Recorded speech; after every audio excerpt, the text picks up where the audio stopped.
It's Christmas, and it's 1984, and boy oh boy do I hope you've been good this year. Because not only is Santa bringing coal to the naughty boys and girls, but he's bringing some additional punishment.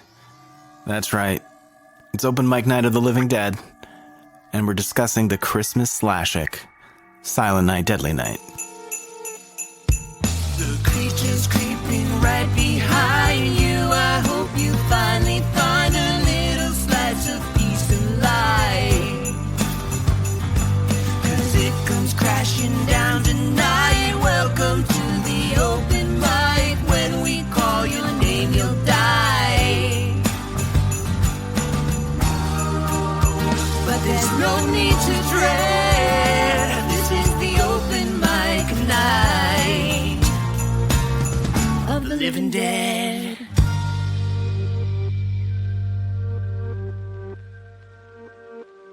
Boy oh boy is right. I'm John. I'm Rachel. What, are you getting you're getting attacked by a cat?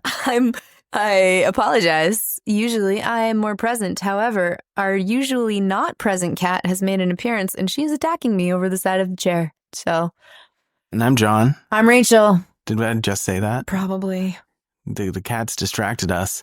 We're hitched, me and Rachel. Very married. If this is your first listen, and we like discussing and taking deep dives into horror movies like we'll be doing today. And later on in the show, we're going to perform a couple of songs that we wrote that we've not heard the other person perform. Nope. And a song that was inspired by this movie. That's the open mic part of this. But like I said before, we're doing Silent Night, Deadly Night. You like this movie? I love this movie. What's your history with this movie? You and I first watched this movie, I would say 3 years ago, which was, we began this movie watching adventure where we kind of started tracking things and really trying to backfill holes in our horror movie education. So Silent Night, Deadly Night, December of 2022 is the first year that we watched Christmas horror movies all month. The first year that we did Christmas horror movies. And this was one of them. And I did not know it then as well as I do now, but I really liked it then. It was one of my first kind of wacky 80s slasher movies that we've watched a lot of since then. But this is one of the first ones we watched where I was like, oh, there's a bunch of stuff that I haven't seen that I think I really like. And I can say a lot more now about why I like it, but I liked it 3 years ago when I saw it for the first time. I've seen it at least once since then, even though I didn't have it in my record, so I must have watched it and not written it down. And then I think this is my third time watching it for this episode. And my count's probably around the same. You've basically told my history with this movie as well. I'm not sure I've watched it without you at any point, so. Yeah, I'm not sure if you had seen it before we watched it together. I don't think so. Which is unusual. Usually you watch stuff before me because there's so many, you kind of vet it and then bring it to me if you think it's worth it. A lot of the time. A lot of the time. Not always. And this, we'll get into it a little bit here, but this so far sounds like the most controversial movie that we've done so far. And we've done several controversial movies, at least one where the movie itself was affected by the controversy. So that's pretty neat. Yeah, I'm trying to think. The Exorcist was pretty controversial, had some issues. We had some pretty nasty Siskel and Ebert reviews for a few of the films that we've watched for the podcast so far. Bad reviews aren't necessarily controversy. Right. This movie had some controversy. And that being said, lots of spoilers coming up, a ton of them. So if you haven't seen this, definitely recommend watching it. However, trigger warning, both for the movie and for this podcast, discussions about sexual assault and child abuse, which both play a part in this movie, which may have something to do with some of the controversy. It doesn't really, though. Actually, you're right now that I think about it. That's wild. But anyway. But if those are topics that are sensitive for you, and they are for me sometimes, you should know that this episode might not be for you. And that's cool. We have a lot of other ones. But yeah, when you said trigger warning for this podcast, you meant this episode. This episode only. Yeah. For this episode of the podcast. Yes, we do not always cover these issues, but these do come up in this discussion. And so I wanted to make sure people knew that. And this movie was directed by Charles E. Sellier Jr. and written by Michael Hickey. It was released by TriStar Pictures on November 9th, 1984, where it opened in 398 theaters in the Midwest of the United States, and it had the tagline, "You've made it through Halloween, now try and survive Christmas." And in its opening weekend, it outgrossed A Nightmare on Elm Street, which opened the same day. However, in the defense of Wes Craven's classic film, it opened in significantly less theaters at that time. And like we said before, there's a lot of controversy. This movie was pulled from theaters 10 days after its release due to the substantial controversy surrounding the film. It did gross $2.5 million against its $750,000 budget. It ended up being one of the most controversial films of the 80s and was mostly due not to the themes Rachel mentioned, but to its advertising campaign, which focused heavily on the killer being dressed as Santa Claus. The Parent and Teachers Association, PTA, fought to have the film removed from theaters due to its subject matter and it being released close to Christmas. I have that the Parents Against Movie Madness. Well, that was a different one. Oh, that's in a different Milwaukee. Oh, the PTA I got a what ton school? of stuff. It's just the national. There's a national PTA. I thought that was just a local thing. I don't know. That's crazy. I didn't look into that. Asking the important questions over here, John. Now, of course, this was not the first Christmas horror movie. It was preceded by other Christmas horror films like Silent Night, Bloody Night in 1972, Black Christmas, which we tackled in our last deep dive, Christmas Evil in 1980, which we've seen, but I kind of want to rewatch it. I think we should definitely try to squeeze it in the next 2 weeks. And also in 1980, there was To All a Good Night. Oh, I don't know that one. Me neither. The TV ads for this movie, the trailer, aired between episodes of family-friendly shows like Little House on the Prairie and Three's Company, and specifically during a November 4th football game between the Green Bay Packers and the New Orleans Saints. And parents began complaining that kids were terrified of Santa due to these trailers, which seems like a bit of a stretch. It seems like a few of the trolls on the internet that can really bog you down. You know, the negative voices are the loudest. They're not as many, but they're the loudest. Is that, am I saying that correctly? Yeah, and I think parents just projecting onto their children and that kind of media was much easier to control back then for parents who didn't want their kids to see it, right? Like generally there wasn't it's much easier for kids to access horror content now. But back then you were not expecting it during Little House on the Prairie. Yeah, the timing of the commercials seems like it could have been organized better, scheduled better. I wonder if anyone lost their job for that, like in marketing. Probably not in the 80s. I feel like it was pretty good. Somebody, squished out a cigarette and was like, we'll do better next time. So due to this controversy, crowds formed at theaters and malls around the nation to protest the film. The film's East Coast premiere in the Bronx was protested with picketing and the singing of Christmas carols. What a crazy protest. Oh, come all ye faithful. In Milwaukee, that's where the Citizens Against Movie Madness picketing occurred at the cinemas. And that's because the Green Bay Packers game specifically triggered that wave of the protesting. At a protest in Maryland, people were arrested. So TriStar pulled the ads for the film on November 15th, which was 6 days after its release. Maybe a little too late. The film itself was then withdrawn from theaters itself a few days after that. Some reactions from the people who made the film. The producer, Ira Barmack, told People magazine, "People have taken offense at Santa being used in a scary context. Santa Claus is not a religious figure. He's a mythic character. I didn't deliberately ride roughshod over that sensitivity, and I didn't anticipate the objection to it."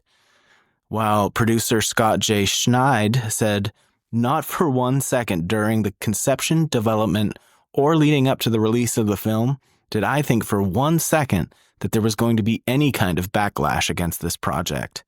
And he explained it had been intended for the most rebellious creatures on the planet, teenagers. The idea of us taking the Santa character and inverting or subverting it, whatever you want to say, seemed to us that it would appeal tremendously to the teenage demographic out there, and felt they would just love the idea of blood on the snow and the psycho Santa. I actually have another response to the criticism, if this is a good time to say it. It sure is. So this is actually from the writer, Hickey, Michael Hickey, who wrote it. And he responded directly to Siskel and Ebert's review, which called the film sick and sleazy and mean-spirited. Yeah, and we'll get to more on them in a minute. Oh, yeah. But in direct response to them, Hickey said, echoing what you just said, Mr. Siskel and Mr. Ebert seem to have failed to notice that the movie was not made for middle-aged cultural elitists. I have nothing against middle-aged cultural elitists. I am one now. The movie was made for a particular audience, and that audience loved it. They showed up when it was released. They've been showing up on video ever since.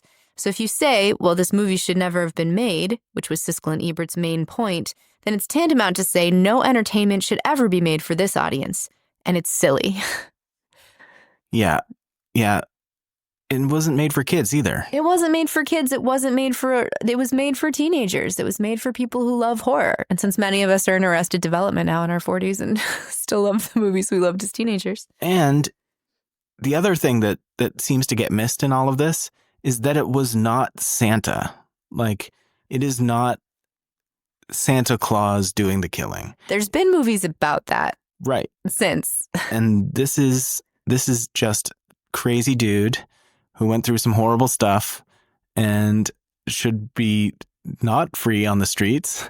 No. And dressing up as Santa killing. But we'll get to more of that we're later. Going to talk about that. We're going to talk about Billy. But it's not even Santa. And that would have been obvious in the campaign, I would imagine. But Variety magazine said most protests were generated by the feeling that the deception of a killer in a Santa Claus suit would traumatize children and undermine their traditional trust in Santa. And like you said, the film was castigated at length by Siskel and Ebert, which really helped grow the backlash against the film. Even some Hollywood actors spoke out against the film, most notably Mickey Rooney, who said that the scum who made the movie should be run out of town. And then he ended up starring in Silent Night, Deadly Night Part 5. I thought that was so funny. After all of this, the film was picked up by an independent distributor after TriStar kind of dropped it. The distributor being Aquarius Films for re-release in May 1985. And they created a new ad campaign focusing on the controversy itself. But the film only had further test engagements and ended up not being re-released for whatever reason, probably funding or something. The movie did not have a positive critical reception and still only has a critic score of 53% on Rotten Tomatoes and 31 out of 100 on Metacritic, but that's only based on 5 critics, so. Am I that wrong? I was really surprised by how low the scores were on Rotten Tomatoes especially.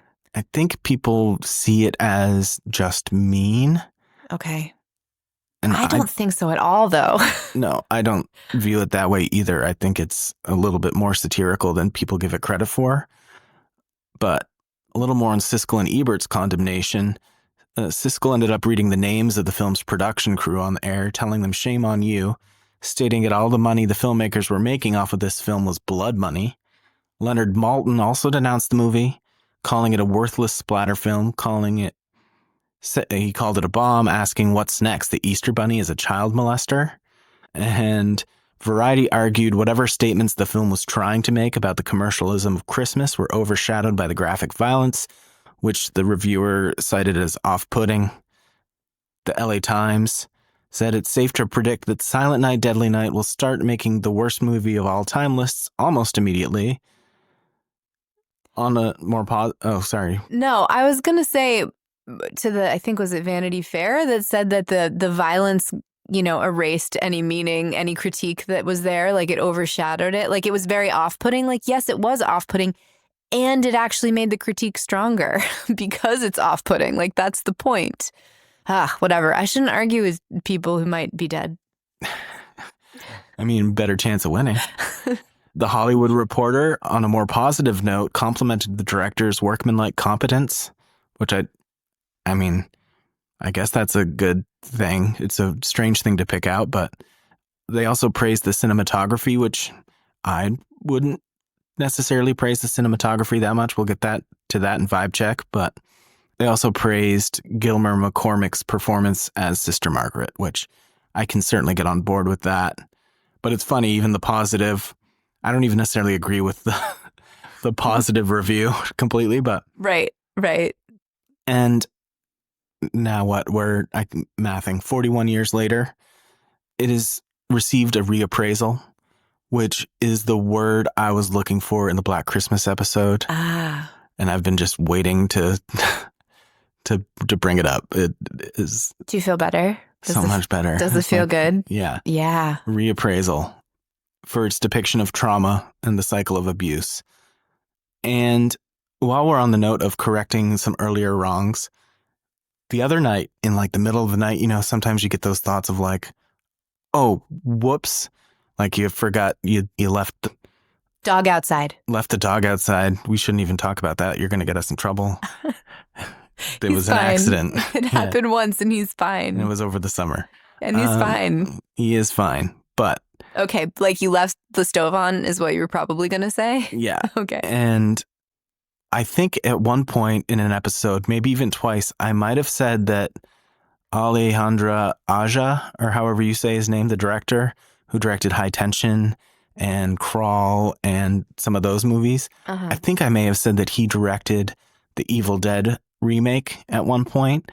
He didn't, and I knew that, and I know that it was Fede Alvarez, and that has nothing to do with this, but I'd like to, right my wrongs when I have the opportunity, because I certainly don't want to get punished.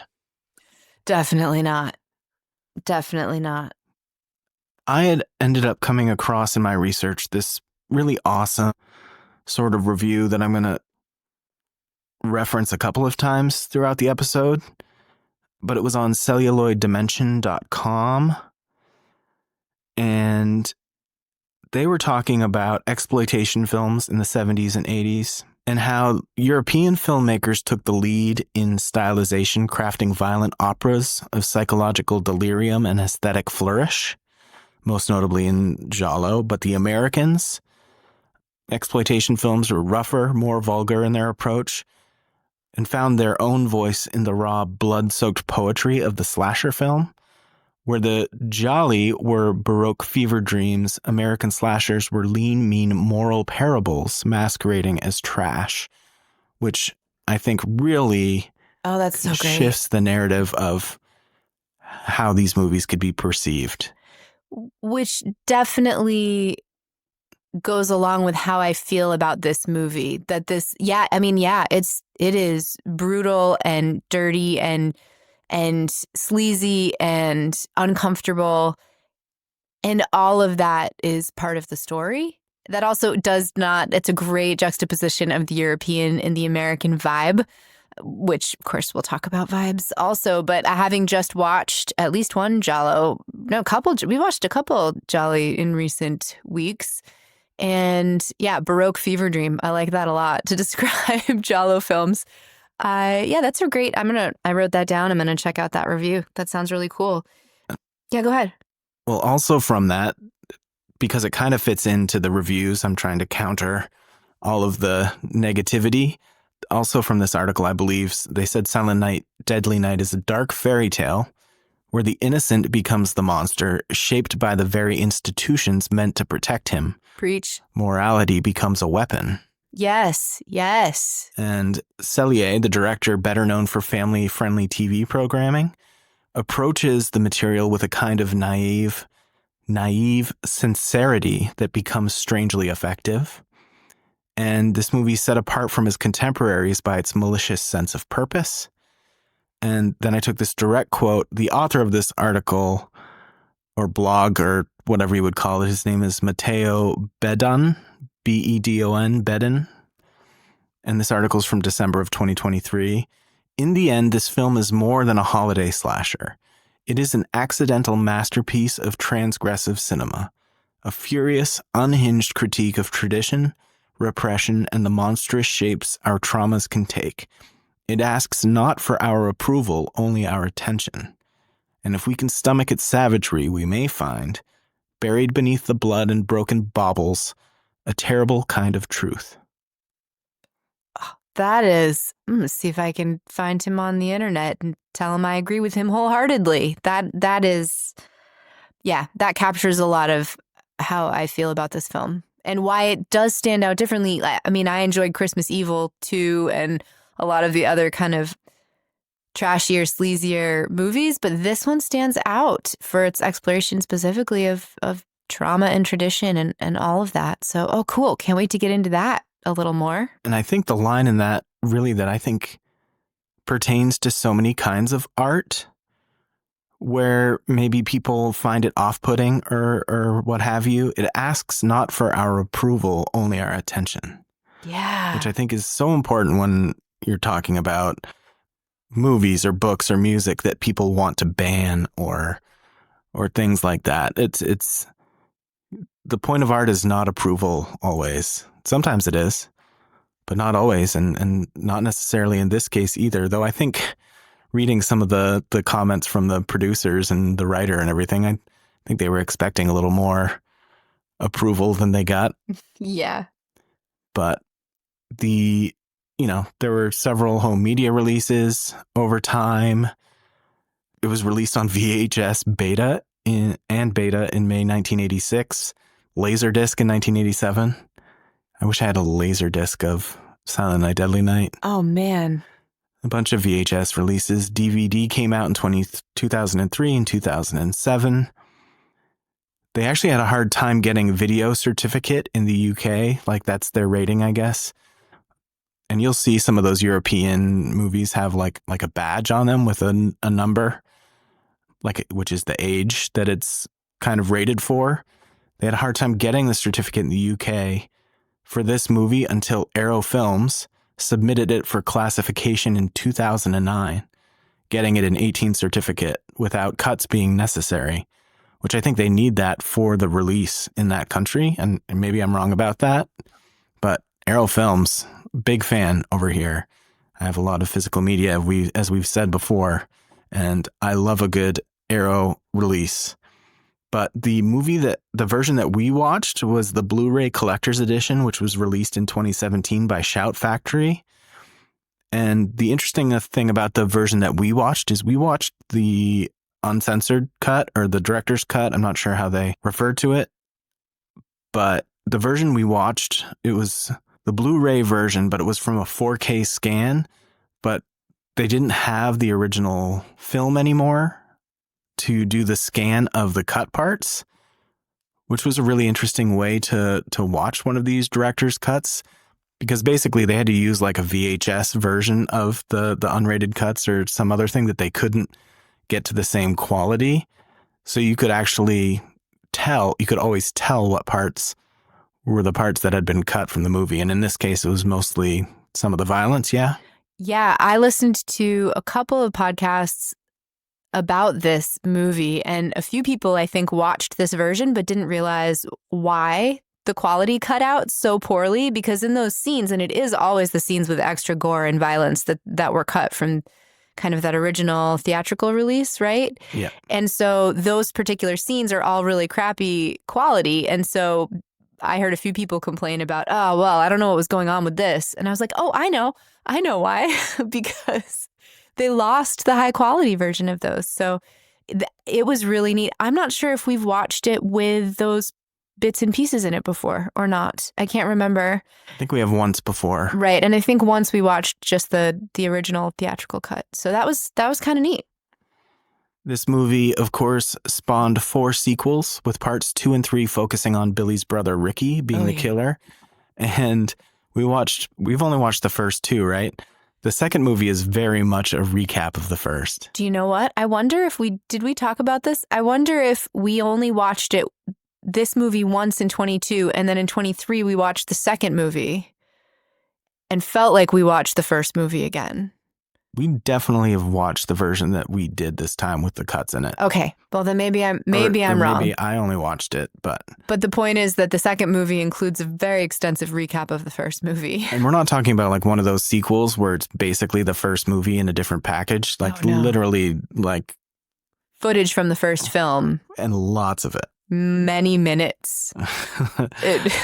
And then I guess parts 4 and 5 have no connection to the original story. They're more just like Christmas time horror movies branded under the Silent Night, Deadly Night brand. There was a loose remake called Silent Night released in 2012 starring Jamie King and Malcolm McDowell, which interests me. But what was your news that you were going to say? Well, the 2025 remake of the movie just released 5 days ago from the airing of this podcast on December 12th of 2025. So we have not yet seen it, but I have seen a lot of chatter about it in the horror sphere on the internet. Lots of people very excited about this movie. I have not even watched a trailer because I don't want anything spoiled for me, but I'm really, really, really hoping we can get out while it's still in theaters. Maybe over Christmas break, maybe get some grandparents to watch some children. We'll see what happens. But really, really excited to see this new remake and see what people's responses are. And I think, I might have this wrong, but I think it's from the same production company that did the Terrifier movies. So I think you're right. This might be a bloodbath, so to speak, which if you're going to make any reboot of any movie a bloodbath, this one certainly foots the bill. It does, but I also wonder, I have doubts as to whether it's going to do the same thing thematically and like feelings wise as this one does. I don't know if this is going to ask not for our approval, but our attention. It might just be a slasher. But who knows? I don't know. I'm excited. Lastly, if you were going to go to the movies in 1984 and check out maybe another horror movie, because eventually we're going to get to years that cross over, but it doesn't seem that's happened since I've started this. Yeah. But in 1984, you could have seen Bloodsuckers from Outer Space, Chud.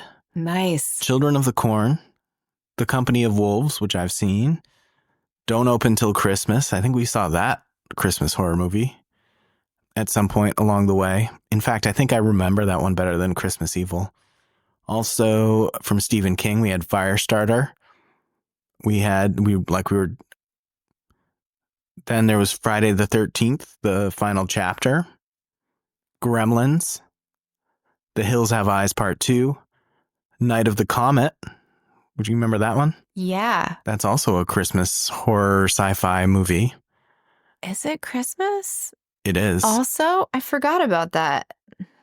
And A Nightmare on Elm Street, Rocktober Blood, and Splatter University. Right. I just remember Night of the Comet. Yeah. Okay. Gosh, I love the 80s. Love them. They should start a show called I Love the 80s. They should. That's so smart. You should tell someone about that. And there's still people over at VH1. I feel like they'd be into it. Might be. That's all I have on sort of my release stuff. Am I missing anything? I don't think so. What is your personal rating for this movie, Johnny?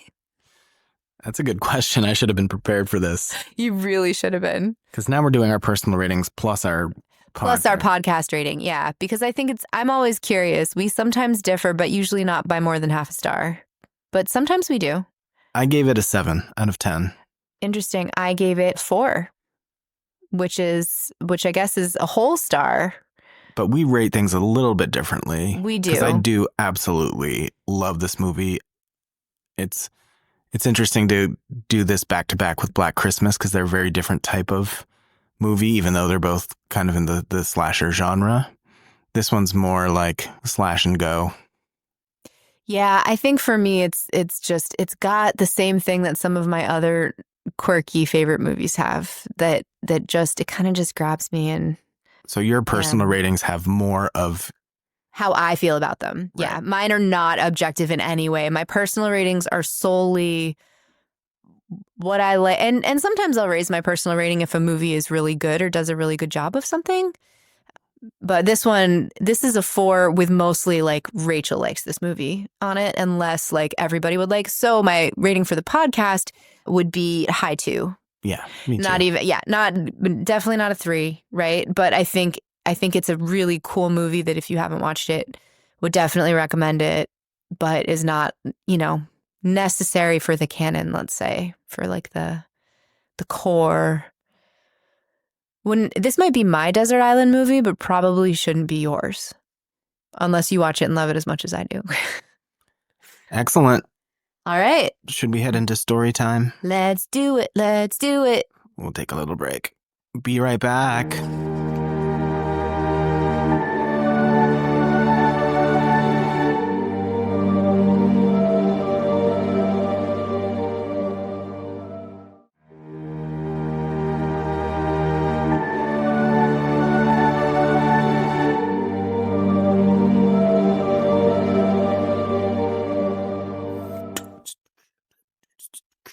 This is story time. This is story time. This is story time. And this has got a story to tell. I didn't know we were doing vocal percussion. Did you ever see Rozelle? No. I saw him do a show with the Rustic Overtones once. Oh. He was a beatboxing rapper that did a lot. You're not going to believe it. It was even more impressive than what I just did. That sounds really hard to believe. I'll play you a video later. But That's not, I was about to write it down so I could look it up later. I would love to hear that. That sounds great. Do you have a summary for this movie? I do. I have two. Sorry. A few makes it sound like I have a lot. I don't. I did write down the tagline because I thought that was pretty great. But you've made it through Halloween. Now try and survive Christmas. So leaning on Halloween. I have a longer one and a shorter one. And I've drawn these from several different places and just combined them. So the longer one, after seeing his parents murdered in front of him by a sadistic Santa, a young boy spends the rest of his childhood in an orphanage where he is abused by the Mother Superior. As a young adult, he gets a job at a toy store and is eventually pressured into playing Santa. When something triggers his trauma, Billy begins his murderous rampage, punishing everyone who's been naughty. Punish. Shorter version, Billy Chapman, who was traumatized by his parents' Christmas Eve murder, then brutalized by sadistic orphanage nuns, grows up to dress as Jolly St. Nick for a Yuletide rampage to punish the naughty. Very nice. I like the first one a little bit better because I think it adds a little more depth to our Billy, and that's an important piece of this story. Absolutely. So, do you have anything on kind of the production part of this? Yeah, the concept of the film was originally pitched by executive producer Scott Schneid. I'd say Schneid, but who knows? I'm turning into my father with my name pronunciations. That's okay. It's cute. The principal photography lasted from March to April 1983 and was shot on location in Heber City and Midway, Utah, which they don't hide the Utah bit of it whatsoever, so I think we can safely say that it takes place in Utah. Mm-hmm. The Ira's Toys building, where Billy ends up working, was a vacant building that was rented out just for the film, but as of 2022, it's still standing, and at least at that time was a gym. So you could go work out where Billy did all his toy store killings. I love that. That might be just enough to get me to work out. Now, like we've mentioned a couple of times, we have kind of an interesting director for this film that I didn't know much about until we started to do this research. Charles E. Sellier Jr., who often went by the name Chuck Sellier. He is an American television producer, screenwriter, novelist, and director from Mississippi. He was born as a Cajun Catholic, later converting to Mormonism, and then to evangelical Christianity. We don't often talk about the religious beliefs of our production crew or cast, but I think it's important. Oh, it's relevant, especially for this movie. And for his body of work. Aside from this movie, he's best known for creating the book and television series The Life and Times of Grizzly Adams. Wild. Which I don't think I've ever seen any of Grizzly Adams. So I always just transport to Family Guy and Peter Griffin with the big beard with like birds poking out of it.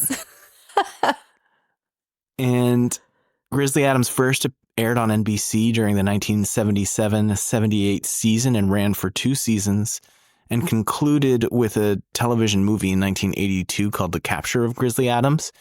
Chuck Sellier wrote and produced more than 30 films and 230 television shows during his career spanning 4 decades. 11 of his films are included in the top 100 highest grossing independent films in history, with 6 ranking in the top 25. And his films and shows often featured American pioneer or Christian themes aimed at family-friendly audiences. And I think maybe, I don't know for sure, I didn't actually look at the top 100 highest grossing independent films. I would imagine a lot of that support, based on what I know about his background, came from, the Christian audiences at the time. He was nominated for an Emmy for his work on the made-for-TV movie The Legend of Sleepy Hollow, starring Jeff Goldblum as Ichabod Crane. What? I know. Got to check that out sometime. I forget. I think it was in the early 80s, too. Sellier was a member of the Academy of Television Arts and Sciences, the Writers Guild of America, and National Religious Broadcasters Association. At the time of his death in 2011, he was the CEO of Grizzly Adams Productions, which marketed family-friendly and faith-based documentaries, films, and TV shows. He died unexpectedly at his home in Coeur d'Alene, Idaho, in January 2011 at age 67. He was most prolific, though, as a producer. He has an interesting and varied list of productions with documentaries ranging from In Search of Noah's Ark to The Amazing World of Psychic Phenomena, both in 1976. He produced Greatest Heroes of the Bible in 1979 and The Legend of Sleepy Hollow in 1980. He produced The UFO Diaries, which was a 1995 TV miniseries. Encounters with the Unexplained was a TV series documentary from 2000 to 2002. He was the supervising producer for that documentary series for 49 episodes, ranging from 9/11 conspiracies to deadly insects to climate change. Crazy. Dude, he's got quite the rap sheet. He produced George W. Bush, Faith in the White House, 2004, documentaries regarding the Da Vinci Code back when that was cool. In terms of what he directed, though, much shorter list. In 1979, he started with Encounter with Disaster, which was a documentary. Silent Night, Deadly Night in 1984 and 1985, he has a movie called The Annihilators, and 1987, Snowballing. So he was really his biggest business was the production side of things, but it sounds like he was really successful, and that's also why it's kind of surprising, I think, to a lot of people that he directed this film.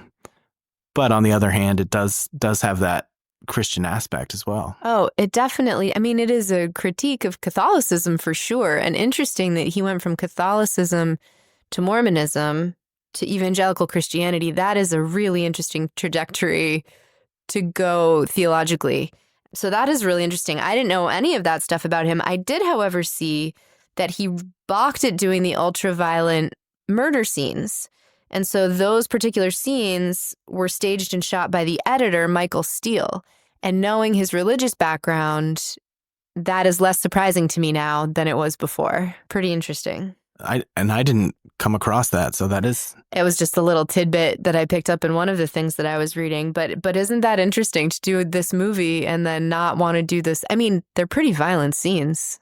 Yeah, no, absolutely. Which we'll talk about really soon. And I watched a little bit of an interview on the Blu-ray with Linnea Quigley, where she's talking about him and really talked about how nice of a guy he was, that the horror movies seemed a bit out of his ballpark.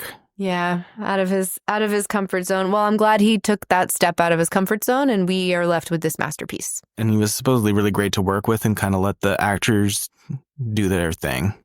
That's awesome. And really quickly on Michael Hickey, the screenwriter. He's an American screenwriter from New York State, best known for Silent Night, Deadly Night.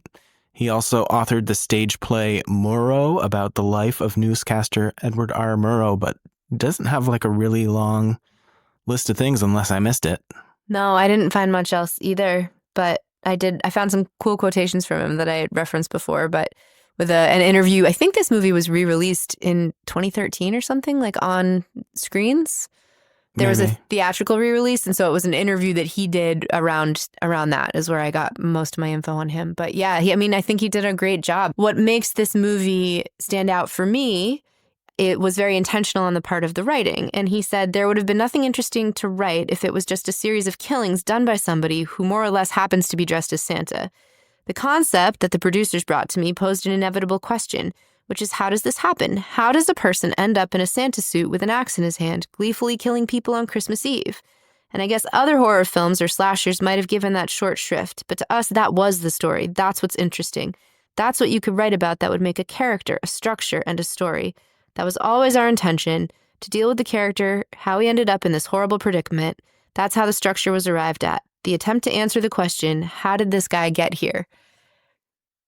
What if somebody had series of horribly traumatic experiences and then was forced to play Santa Claus? And this is what happened. Ta-da. Ta-da.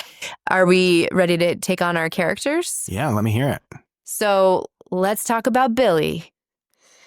Billy Chapman is our killer. Sure. This is pretty obvious. There's 3 actors who played Billy because we see Billy at 3 different ages. I'm going to go through this kind of in billing order, and then so we'll get to the younger Billys later. But Billy at 18 was played by Robert Brian Wilson. He was not an actor. He was hanging out at a restaurant with his girlfriend in Palm Springs, and then a stranger approached and said, "I've been watching you all night. I think you would make a good actor." Usually when that happens, it is not. He said it made him very uncomfortable. And so he left acting in 1992. Seems like a really cool guy. He did say in the story, in 1984, he kind of denounced the film and said he was ashamed of the controversy and told friends and family to not see it. But 30 years later, he reversed his stance and said, I was a young kid. People were really upset. I wasn't expecting that, but that he, in his later years, grew to really appreciate the film. I'm not sure I think his performance is the best necessarily, though I think it fits the character really well, so it's not anything that takes me out. It doesn't surprise me that he was not an experienced actor, but he fit the bill really well for this performance. He did great. I love Billy. He's man, just such a tragic character. That montage. I have, what is that song? Billy's retail montage. There's a retail montage when Billy gets his job, and it's fantastic. It's so good. It is. I bet you could find it just on YouTube and just watch this retail montage. Put up Silent Night, Deadly Night retail montage. It was beautiful with this crazy song that I did write down later on what that was. The Warm Side of the Door. Really great. Billy is an innocent guy. I'm not sure how to do this structurally. Should we start with Billy at 5 and then move up, or just take these characters kind of as they go? Let's do it that way, because he's the only one that we really have, right? That is over the timelines, unless you want to also talk about his parents. No, everyone else is kind of, maybe I'll do that when I get to the little kid Billy. So because the movie kind of opens 10 years prior to where most of the movie takes place. Right. And I will just say that when the movie opens, my first thought watching it this time was, is this Christmas Vacation? Because it's got like that panel wagon. Yes. Just driving against the background of sort of the wide open Midwest scenes, which we know is Utah. But if you just added Holiday Road to that instead of whatever song they had playing, you could convince me probably for a few seconds that we were watching a vacation movie. Yeah. No, agreed. Okay, so we'll start with Billy at 5, who is played by Jonathan Best. Billy is with his parents, and they are driving to visit his grandfather. Billy is a little bit nervous about visiting his granddad, who is in the Utah mental facility. Is that it? Visiting Billy's grandpa, Utah mental facility. Exactly. Billy's a little nervous. He's a little scared about Santa, but he's with his parents and everything's fine. Jonathan Best does not have a lot of other roles. I don't think he had any other roles, but he had some of the best lines. 5-year-old Billy. So, he said, his parents say, "Oh, Grandpa he can't even understand you." And Billy says, "Why'd we even come then?" like, you're Sounds right, like Billy. Something our kids would. It's a really fair child question, right? And then as they're leaving, his mom says something about Grandpa, and he says, Mom, it's naughty to say bad things about old people, which has greater implications shortly thereafter for her, very deeply. But yeah, 5-year-old Billy witnesses his parents being brutally murdered by Santa. Then we've got 8-year-old Billy, who's played by Danny Wagner. No other roles. This poor Billy, is the one who gets abused by the nuns quite badly, or mostly by Mother Superior and the other nuns, who will talk about the banality of evil in a little while, but mainly by Mother Superior.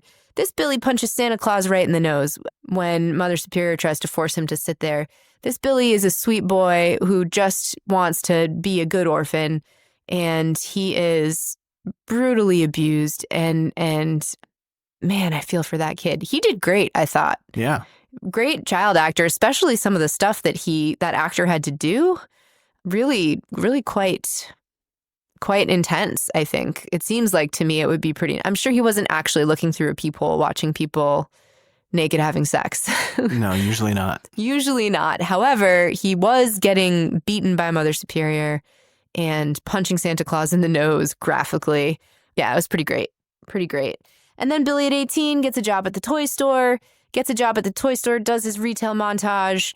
One thing I did notice, when Billy is in the back room with Andy, the other guy that works at the toy store, Andy's drinking that J&B scotch that we see in all of our movies, apparently. It's not a good horror movie if it doesn't have J&B scotch, and that's the problem with horror movies today. I want to know who on this crew was like J&B scotch, because usually, I mean, like John Carpenter has it in his movies and all the Jallos have it. Like nobody who made this movie was like a horror movie person.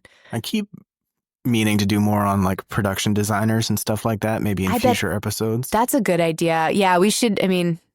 In the vibe check section, we can touch on that a bit better than we have been. I like that idea. But maybe the production designer either A, did have some background in watching like Giallo films or something, or if they didn't have a background in it, maybe they did a bit of a movie marathon.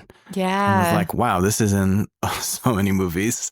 Let's put it in this one. It must mean something. But Billy does not drink the J&B scotch the first time when they're on break. He does end up drinking at the company party later. But Billy drinks milk, thank you very much.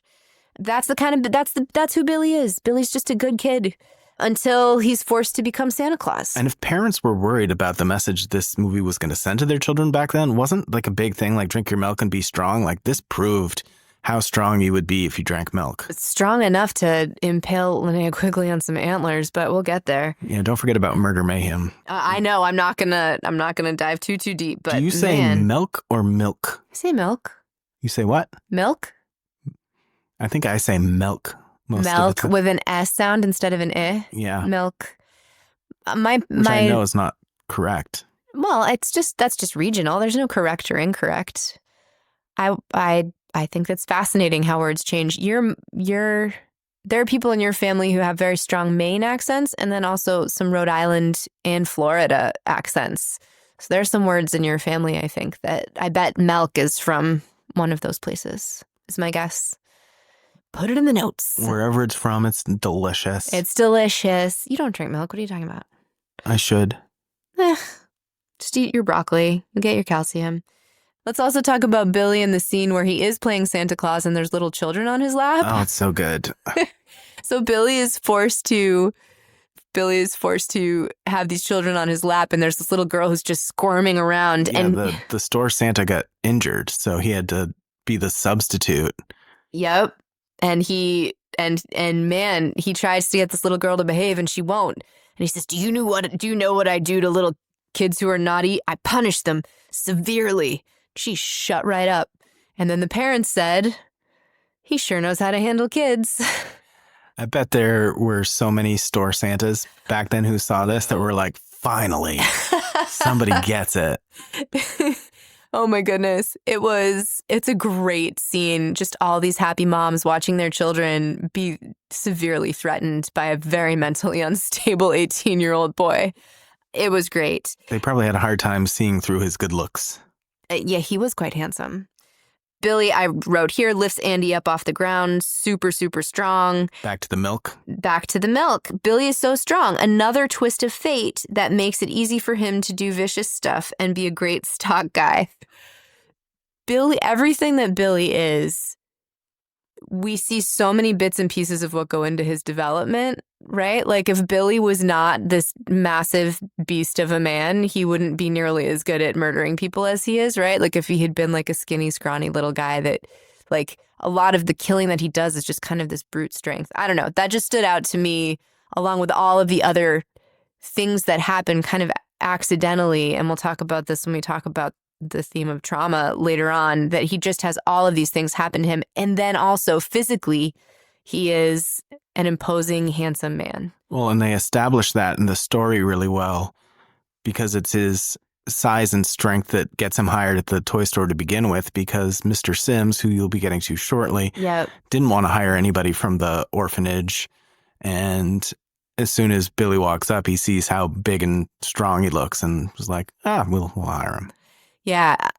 Interesting, that scene where he's like, oh, hey, I'll hire you, Billy. A little lascivious, maybe a little like, I don't know, hard to tell. It was a strange moment when Mr. Sims is suddenly convinced to take Billy on. Let's talk about Mother Superior, Lillian Chauvin. I don't know if she did like the Americanized version of that. She's a French character actress. She has over 40 films and TV credits, and she also taught French to many actors. Bonjour. Bonjour, indeed. I wonder if she taught Margot Kidder for Sisters. I think Margot Kidder is Canadian, maybe. Okay. I don't remember. I didn't look it up, but it was French-Canadian she was doing, not. That's true. I just was thinking about that since we just watched that movie. Lillian did say in an interview that it was a mistake to center the publicity campaign on Santa Claus and believed it would have generated less controversy if the studio focused on Billy's psychological plight, which I think is totally accurate. She, as Mother Superior, I would say Mother Superior as a character is one of the greatest movie villains ever. She is terrifying. I have a harder time watching the second 20 minutes of this film than maybe the rest of like the opening scene, brutal murder, pretty hard and graphic to watch. The child abuse in the second act, the very short second part, when Billy is 8 at the orphanage, this woman brutalizes him, does everything wrong for a child who's suffering from PTSD, who has witnessed a murder, and she deeply believes that what she's doing is right, and she is just the most brutal. And actually, her portrayal of a nun running an orphanage is one of the things that the Roman Catholic Church took umbrage with and complained against the movie. That was the only other thing. A lot of it had to do with the advertising, but the Catholic Church specifically was very upset with how Mother Superior was portrayed. And I think that's fair because she sucked. Truth hurts. It also reminds me, I think the first time we watched it, we ended up splitting it in half, which we do some nights if it's That's my fault. Get a late start or Rachel's feeling sleepy. Yeah. And when I think we only really made it up to about when Billy was grown. And so when we concluded the first half of the movie, I think you were a little down on it and unsure if you liked it. Yeah, because it was really hard to watch this time. Watching her torture that poor boy is really difficult for me. Watching someone just systematically brutal, but great performance, incredible performance by Mother Superior. What else did I write? Oh, she had some great lines that had a really big effect on Billy's development psychologically. She says to Billy, after catching him looking in the peephole at people who are having sex. Peephole, people. When we do something naughty, we are always caught. Then we are punished. Punishment is necessary. Punishment is good. Like, all right, man, if you were trying to build a villain, why don't you connect this message with natural human sexuality and then spank them? Because that's what she did. She then punished him for leaving his room, even though he'd been given permission to leave his room. Yeah, on Christmas, at one point she says, I see nothing but greed where there should be gratitude. Oh my God, she's the fucking worst.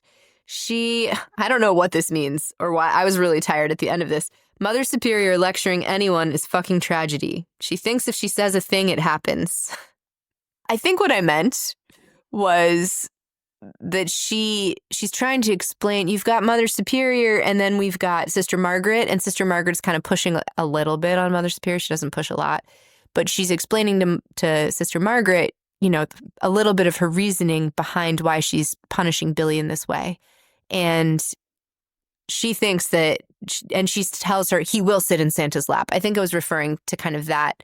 She was like, well, if I just say it, then it's going to happen. Discipline is going to create this result. And so she sucks. And yet she also makes it. And it's the worst. It's not like all her fault about Billy cracking and going crazy, but like she played a really big role. But we'll talk about that. Speaking of Sister Margaret, Gilmer McCormick, she was in Slaughterhouse-Five in 1972, based on the Kurt Vonnegut novel. I just read that this year. Great book. And she was in Godspell in 1973, but hasn't done anything since 1985.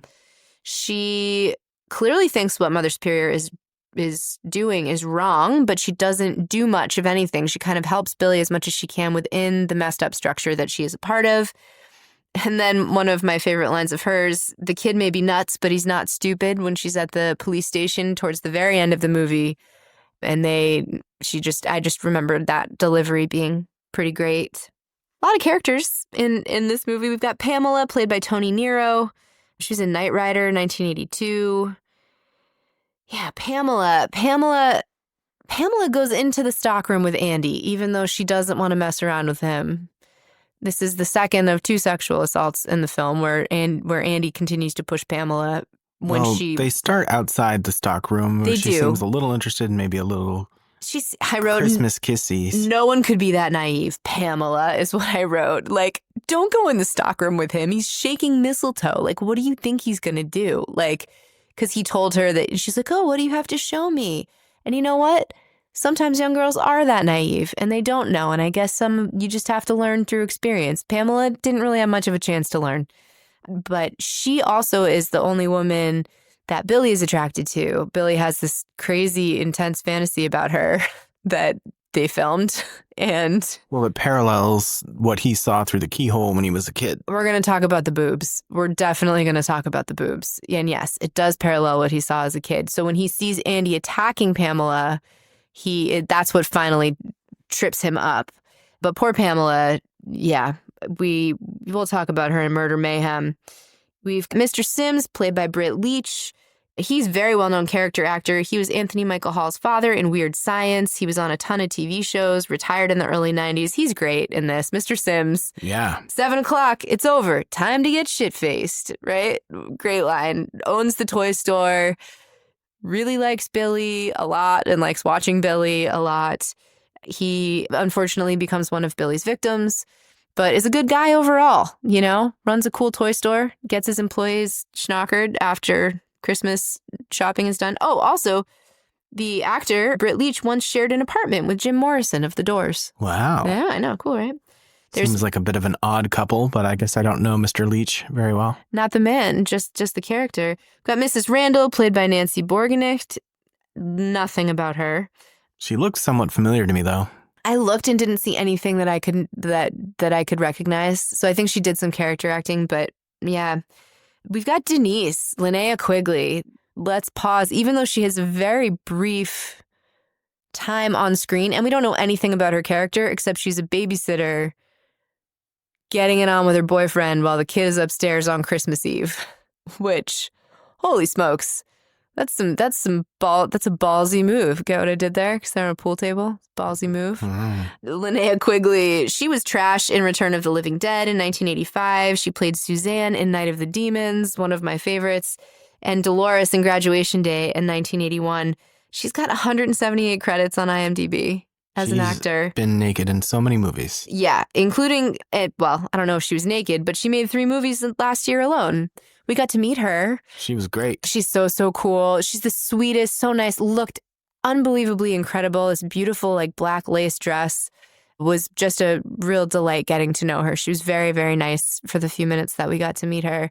She is great in this movie, and her death, which you're going to talk about in a bit, is one of the most famous in the movie. But Denise and Tommy, Leo Jeter, I think is how you pronounce his last name.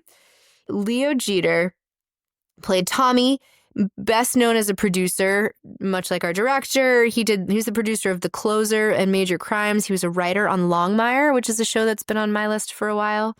Interesting, though, there's a movie called Penny Dreadful from 2005, which is not the show that we watched and really enjoyed. But it was his last major acting credit. In that movie, he had an audio cameo as Barry Sims from Halloween 6 because Tommy from Silent Night, Deadly Night plays Barry Sims, the shock jock, in Halloween Curse of Michael Myers, 1995.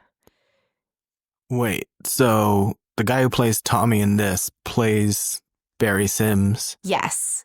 That's crazy. I was just listening to another podcast about that movie. Really? Well, and I know you know those movies a lot better than I do. I've seen it once, but I don't remember it well. And then he has the last time he acted was in 2005 when he played the character Barry Sims in this other movie that has terrible reviews that I don't know anything about. But crazy.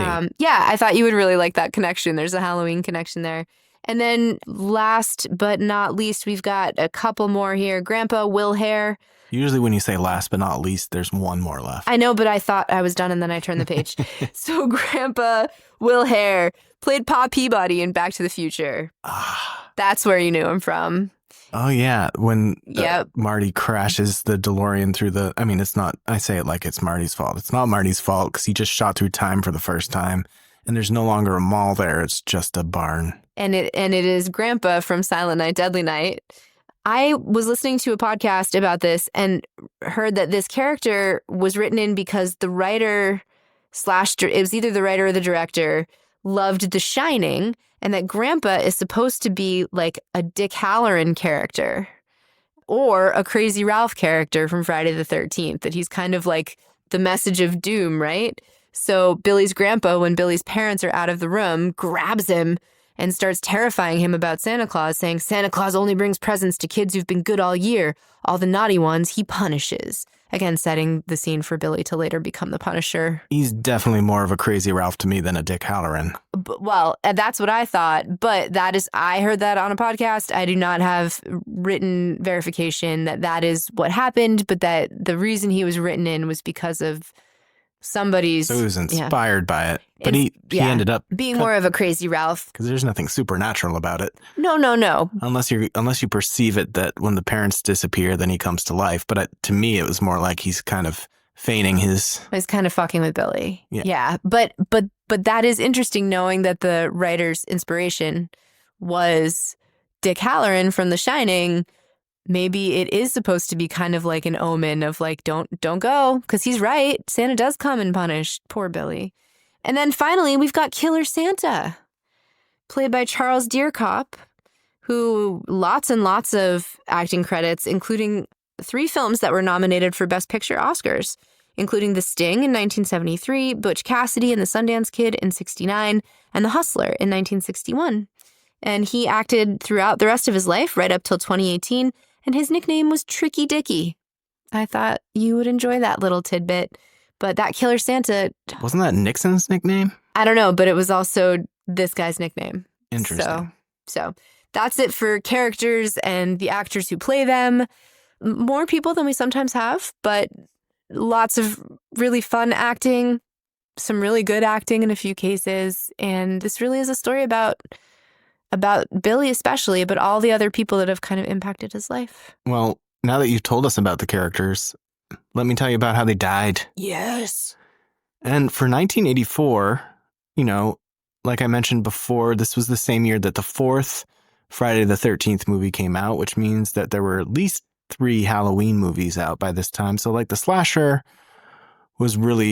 had gained traction quite a bit. But this movie, I don't have the exact data on it, but I mean, it has a really high kill count for this time. At least that's how it seemed to me. And I've watched a lot of these movies. But there were 13 total kills plus 1 decapitated snowman. 8 kills were by Billy, the main threat throughout the movie. But the first kill that we see is at the convenience store, which is sort of the 10 years earlier. It's a scene separate from young Billy and his family. We see it's when we're introduced to the killer Santa of that storyline. And the store clerk, who's named Mr. Levitt, is shot during the robbery by the Santa, who only got like $30 or something like that, maybe even less.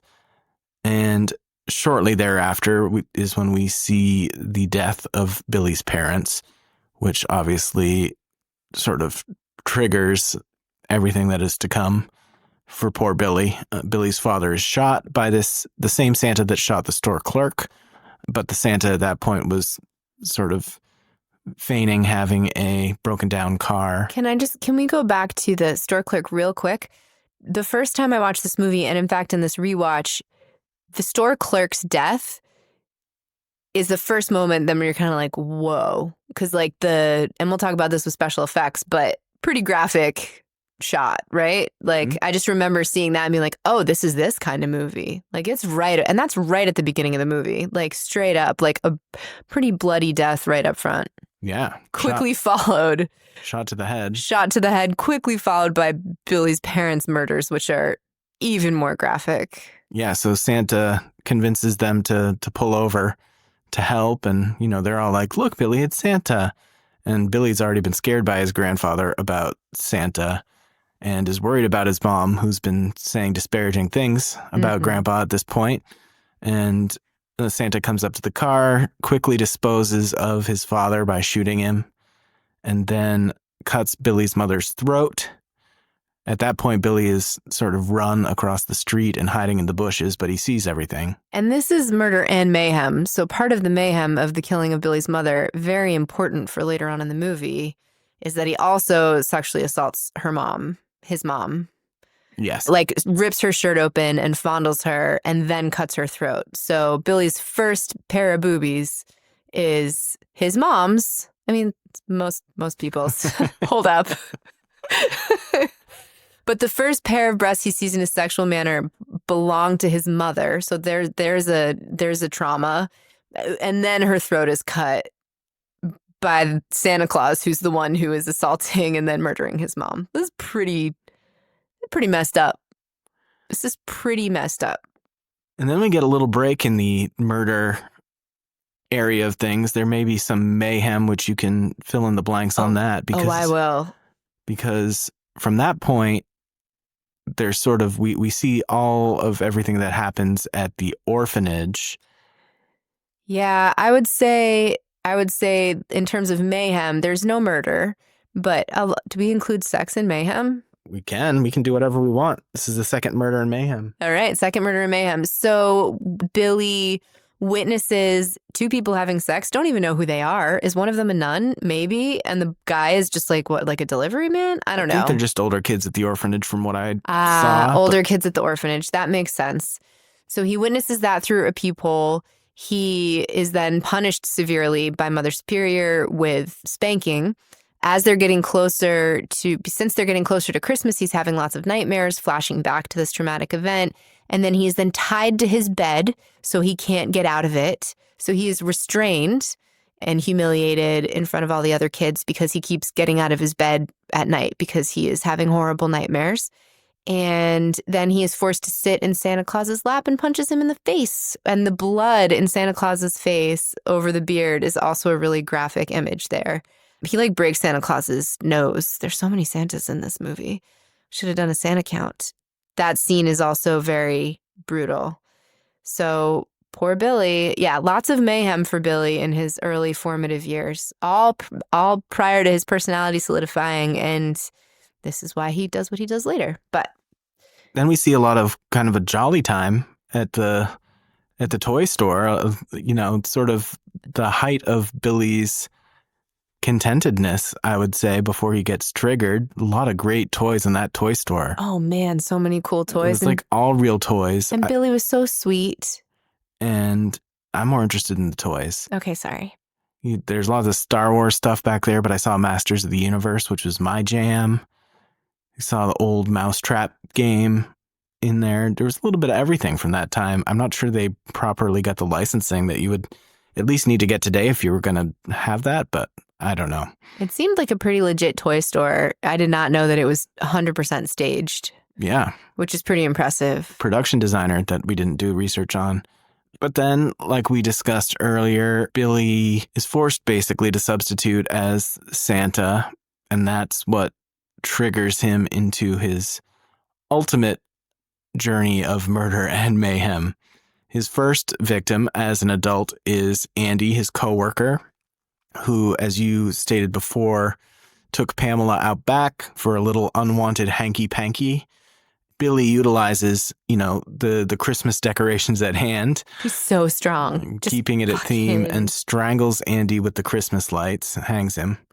And shortly thereafter, he kills Pamela because, unless I was reading this wrong, you can tell me, but he gets kind of upset that she was put off by him killing Andy. Like, I think he thought that he was kind of being the hero in that moment.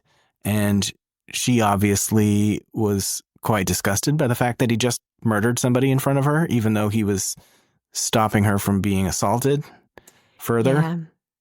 Yeah, and that is an interesting moment when Billy chooses to kill her because he was trying to rescue her. Like, the whole point was he was trying to rescue her, but because his psyche has been so shattered by the trauma he experienced, he can only see that she did something sexual, and she's not supposed to do that because sex equals death in a very real way. Sex equals punishment, actually.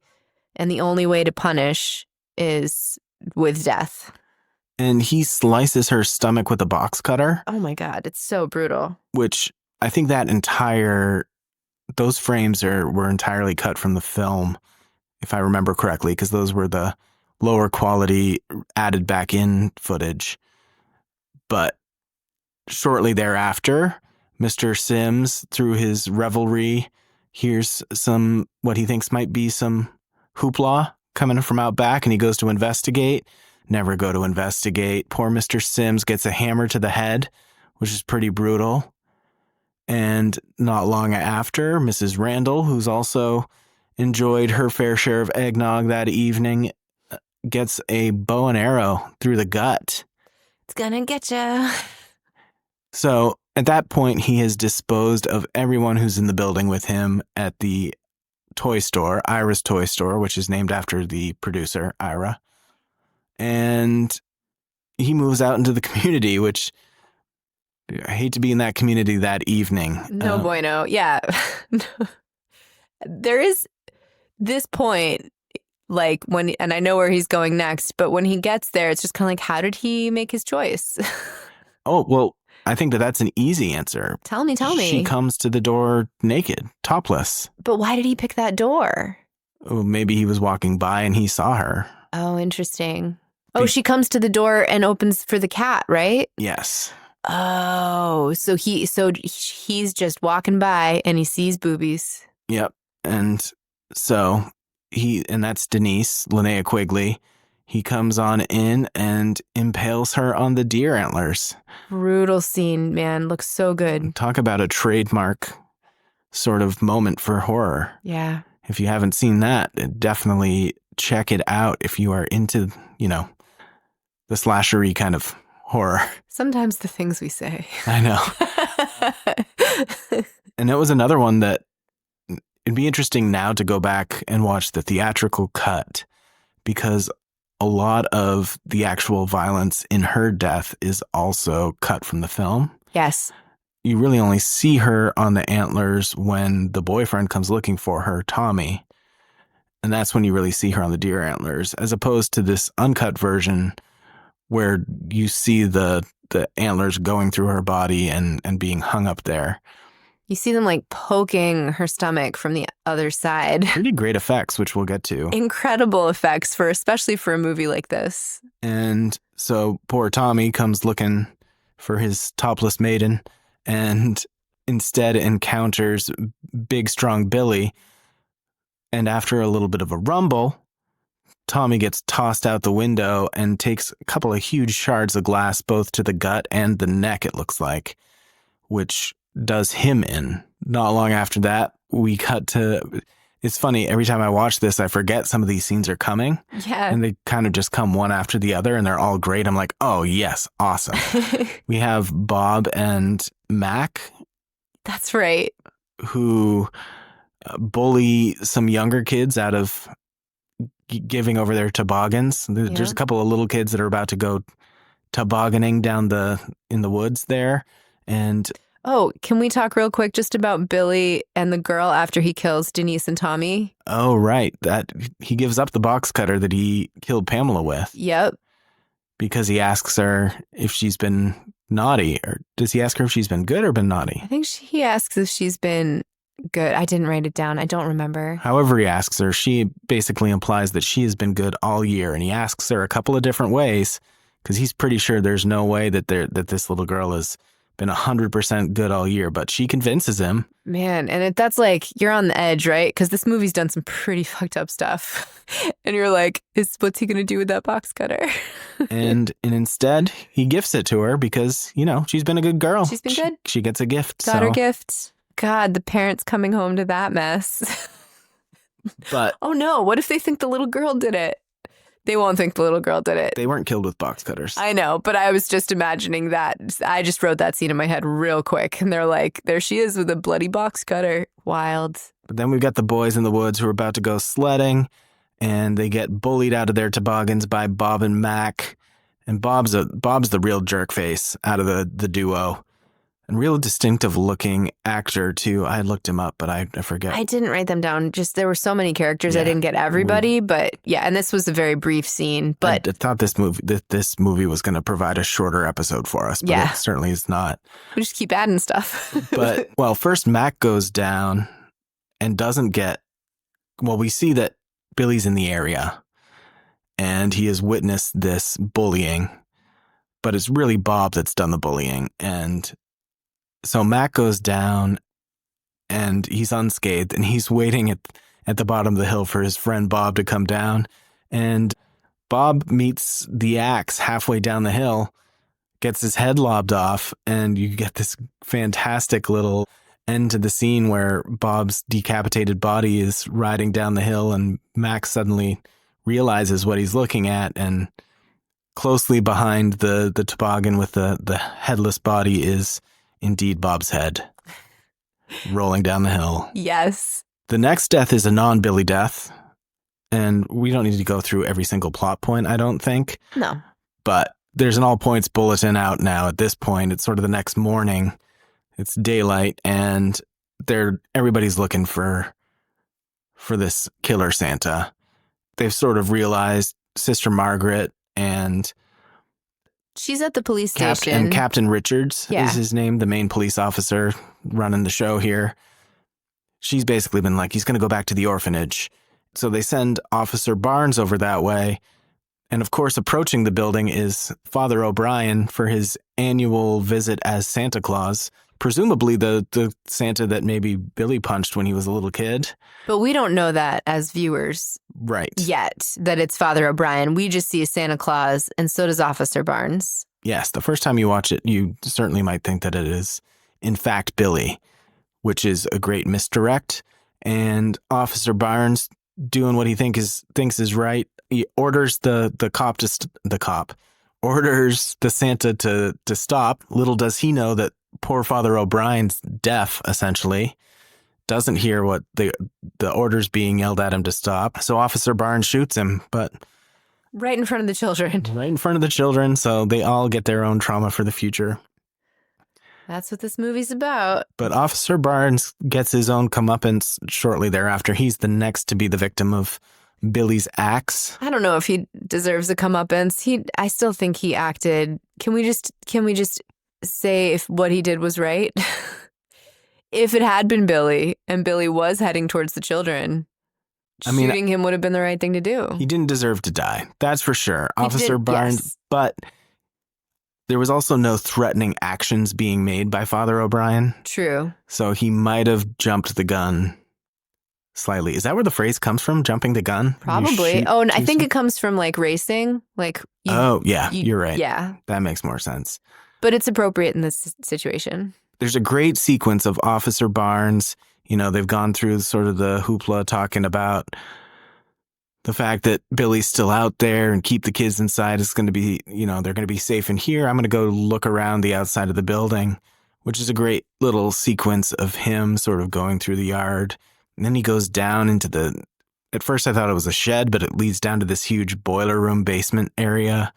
Nothing but a lot of tensions building, but he's not seeing anything. And you think he's going back up the stairs towards the open door, towards the daylight, and all of a sudden he gets the axe to the chest from Billy. The next moment after that is the shot of the poor snowman getting decapitated. Poor snowman. And our last death of the movie is Billy himself, who's shot by Captain Richards right before he's about to axe Mother Superior, which might have been the only death that we all really maybe wanted to see. We all would have cheered for her, but that's terrible. Cheering for the death of a nun. I can't even. I'll have none of it. Shut up. Me and my love of puns. Why, oh, why? Yeah, that's pretty great. Murder and mayhem, man. This movie's got a lot of it. Let me hit on some of the themes, although we've, of course, touched on this a few times. Chronic PTSD, CPTSD, which is kind of the repeated trauma through childhood. Billy has this perfect lineup of traumatic events with a really imaginative setup, right? So the pump was primed for his mind to break with a series of things that happen all before the age of 10, and personalities kind of firmly develop by about age 10, right? So if someone's going to have a trauma-related personality disorder, it very often has to do with trauma that happens before the age of 10, and the mind just doesn't have the capacity for it. So first is the trip to visit Grandpa, and just visiting old people is scary, and visiting old people in old folks' homes is scary. Grandpa was in a mental institute. And then Grandpa freaks out and grabs him and tells him Santa's evil, right? So here's the first thing. That alone, that's like a, pretty manageable childhood trauma. If nothing else had happened, Billy would have been able to overcome that and maybe would have remembered it as like a scary thing that happened. But then there's the murder and assault of his parents, which he not only witnesses, but then evil Santa is like looking for him, right? So he really feels like his life's in danger. His life is in danger, and he witnesses this murder and assault. And then this abuse by the nun shows how religious trauma compounds just regular, ordinary trauma. Big capital letters in my notes. Poor fucking Billy. He's so traumatized. And then he's re-traumatized by the nun when he is simply acting out of his fear, right? So he doesn't want to sit on Santa Claus's lap because Santa Claus literally murdered his parents. And yet the nun I'm just going to force him to do it. Right? So Billy goes into fight or flight every time he sees Santa because he's traumatized. One thing I wrote down I thought was interesting at the holiday party, another factor to Billy's mind eventually breaking is that he drinks for the first time at the holiday party, right? Because Right. Mr. Sims pushes him into that. And I wrote down that Billy isn't able to set a boundary about drinking at the holiday party because as a child, he was never taught how to set boundaries for himself or how to feel his feelings. Every time he had feelings, Mother Superior beat them out of him instead of welcoming them and helping him to process. The very opening, he draws a picture of Santa and like bloody reindeer and all sorts of things, and he's punished by Sister Margaret. She says, go show her what you've done, right? That's actually not Sister Margaret. Oh, it's not? I thought it was. It's a different nun. Okay. Well, okay, Sister Margaret gets a few points back. But she gets all the points. She gets all the points, yes. Perhaps. She gets the only points that any of the nuns get. And she Yes. did her best in a shitty system. I agree. However, nowadays, even the most basic orphanage would know that a child who has witnessed murder and is drawing violent pictures, you're going to get that child some help, right? But it was the 80s, 70s in the timeline of the movie. So that's not what they did. So Billy just learned to shove it down. So even, I thought that was some really poignant and it was painful to watch Billy interact with other adults because he doesn't know how to stick up for himself because he has never learned those skills, right? And so we systematically see all of these traumatic events happening to Billy as a child, and then as an adult, one thing tips it over the edge and he has a complete psychotic break. This does not always happen with everyone who has PTSD, but I think with Billy, I cannot remember a killer for whom I have felt so much sympathy in any of the movies that we watch. I mean, Freddy Krueger. No, absolutely not. But like Billy, I'm sad you have to stop him. He has to be stopped. But man, he was pushed and pushed and pushed and pushed. And what that is what takes this from being just a normal slasher.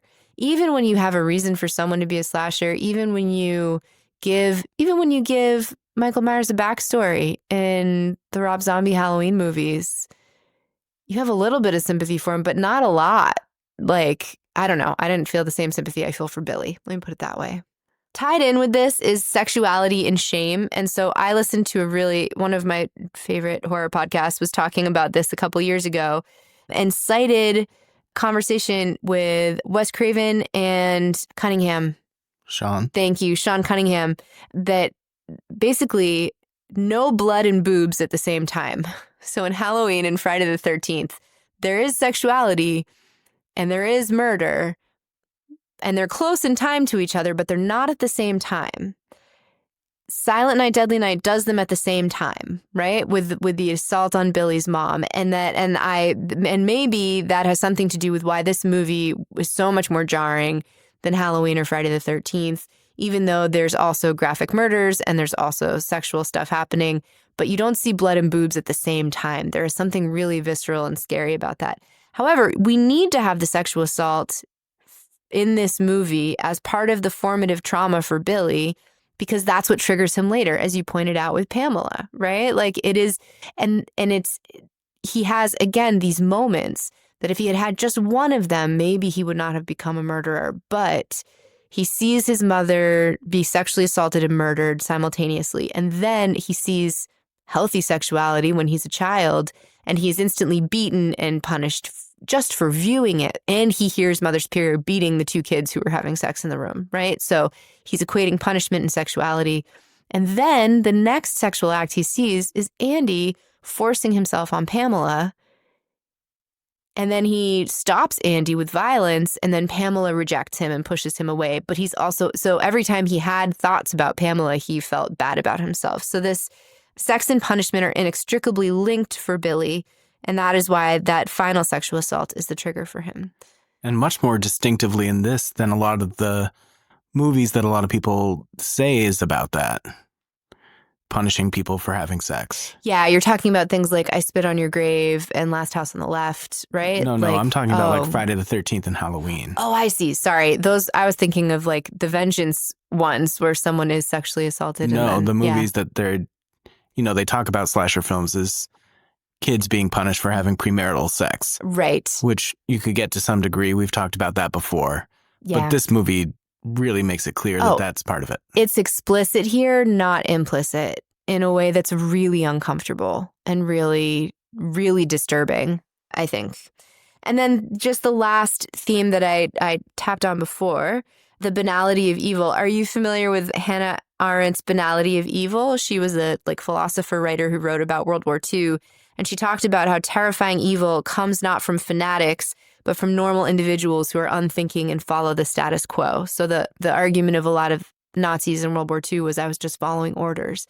And I was thinking about that with the other nuns in the orphanage, watching Mother Superior punish Billy. Like, yeah, Sister Margaret felt bad about it, but she did not stop it. And I don't know what she could have done to stop it. I just was finding myself thinking a lot about what happens when institutions that are meant to help people, like orphanages, like the church, when they fail, that they not only fail to help, but also compound the trauma and increase the evil. So those were some of the themes that I was thinking about a lot with this movie that I think elevate it past just a simple slasher, that I think there's some other really interesting stuff asking to be witnessed here. Maybe no answers given, but again, asking to be seen. And it's always tough to tell what depth was intended when something was created. And you hear plenty of filmmakers or musicians or whoever talking about their art that has been analyzed over and over again. Sometimes the artist is like, I didn't intend that at all. I create my art and then it gets analyzed. But it certainly seems like there was some intelligent intention behind a lot of this. And I don't think it's an error to be making these connections. Yeah, and finding that quotation from the writer also kind of enforced some of that. And I also think that it's okay to find things that the artist didn't originally intend. If it helps you explore those things, then that's okay too. And you also don't have to read things this deeply. I see it. I see themes. Yeah, and that's a big part of the reappraisal has to do with the fact that all of these themes are explored in this movie. But shall we move on? I think so. Oh, I already asked about, did the cop make the right decision? What if it had been Billy? Sledding kids. Oh, yeah, the teenager that looks 30 years old. And then, just the one scene where there's like a dad climbing into his daughter's room and they think that's Billy, like the case of mistaken identity. You know, that scene? I just was like, it just had like goofy cop vibes, right? Like Yeah. weird. I was like, why is this here? Like, what is the point? I guess. I'm not sure. That scene was kind of orphaned to me. Who's your favorite character? Well, it foreshadows the death of the priest. Yeah. Yeah, that's true. It does. Good point. Favorite character, probably Mr. Sims. Nice. I want to drink some J&B with him at a toy store in 1984. You were one. Well, I'm not, you know what I mean. I know what you mean. I know. My favorite character is Billy. But Billy. I just. Punish. Yeah, I know. Naughty. And then my favorite quote is actually, I think probably it's Mother Superior's quote about punishment, because I think it's at the core of it is the kind of twisted morality that creates evil to such an extent later on. So I just think it's just so chilling. Like, and the way she delivered that line was just so intense. So. Well, I think my favorite quote, you already said it, but in tribute again to poor Mr. Hammerhead Sims. 7 o'clock. It's over. Time to get shit-faced. I think you just gave a better presentation of it than I did. That's what I'm here for. I plan to continue my efforts in our next section. Vibe check.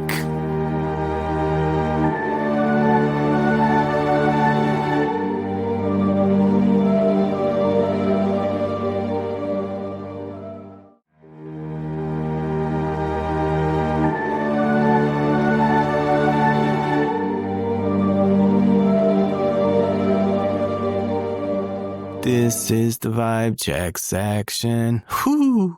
This is the vibe check now. Check all your vibes. Do it all the time.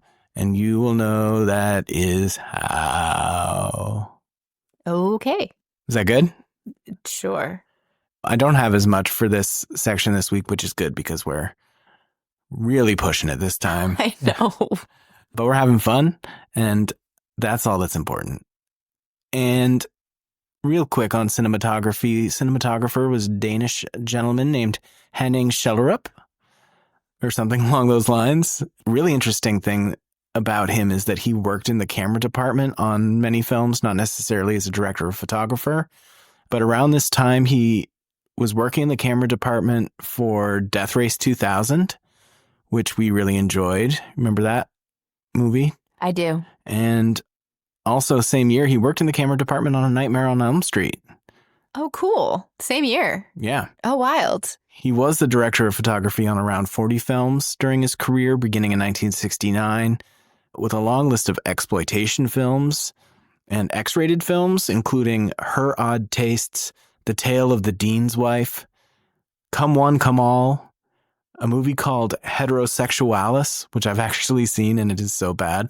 But when we temporarily had that Arrow video channel, yes, it was on there. I can't even explain it. Well, this explains the sex scenes in the movie. Bust Out, Mama's Dirty Girls, and Chesty Anderson, U.S. Navy. Great. There's just a short list of the films that he was the director of photography on. But somewhere along the line, he got connected with Cellier, which is, if you remember Cellier's background that we discussed earlier, seems like another odd couple in the making here. It really does. And he began working on a lot of Cellier's projects, including Grizzly Adams and other documentary and TV projects. He was a cinematographer on Cellier's films Silent Night, Deadly Night, The Annihilators, and Snowballing. In terms of the cinematography specific to Silent Night, Deadly Night, the film executes often crude editing, sort of jagged editing. The cinematography, it's not super notable, the cinematography for me. There were a few shots that I really liked. The scene where Billy is in the toy store and doing all his killing. Mrs. Randall sort of ends up by the entryway, and it's by that they've painted over the window sort of a Christmas scene, and it creates a really nice blue light that I thought looked really cool. And then also another shot that I really liked was when Officer Barnes is doing his searching around the building, and sort of a wide shot of the orphanage against the background of the Utah mountains, and he's sort of sneaking with his gun up around the backside of the building. I thought that was a really great shot.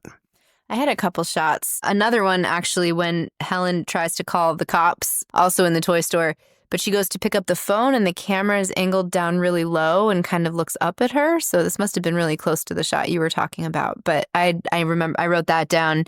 And then at the police station, when the police officer is kneeling down to wake up Sister Margaret, there was another really nicely framed shot that stood out for me. But yeah, other than that, I didn't really notice the cinematography all that much.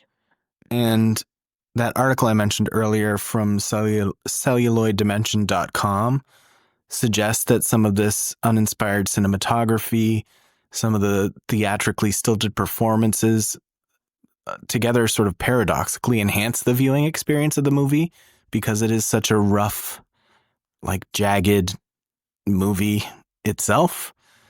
The author said that the lack of polish feels almost intentional, as if to reflect the disintegration of Billy's psyche. It is messy, erratic, and painful. I'll buy that, although I don't know if the cinematographer would take that as a compliment. No. And messy, jagged, and painful. And I don't think that this author was implying that it was intentional. Right. But no, I know, but it suits the film. No, it does 100%. That's a great look. What did you have on special effects?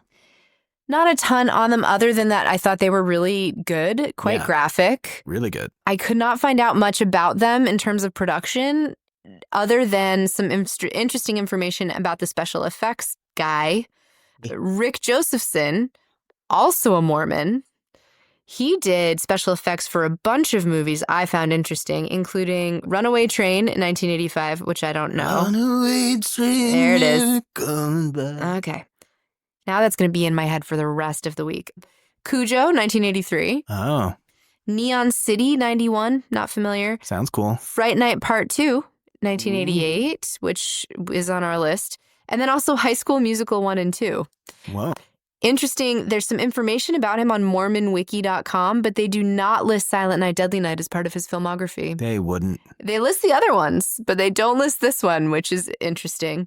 And then this is just the coolest thing in the world that is not related to the movie, but I thought was so funny. So in July 2011, the sales team at a Provo, Utah-based adaptive computing company got to blow up a car because the VP of Human Resources was Rick Josephson, who spent 30 years as a special effects guy. So he went into HR after 30 years of special effects.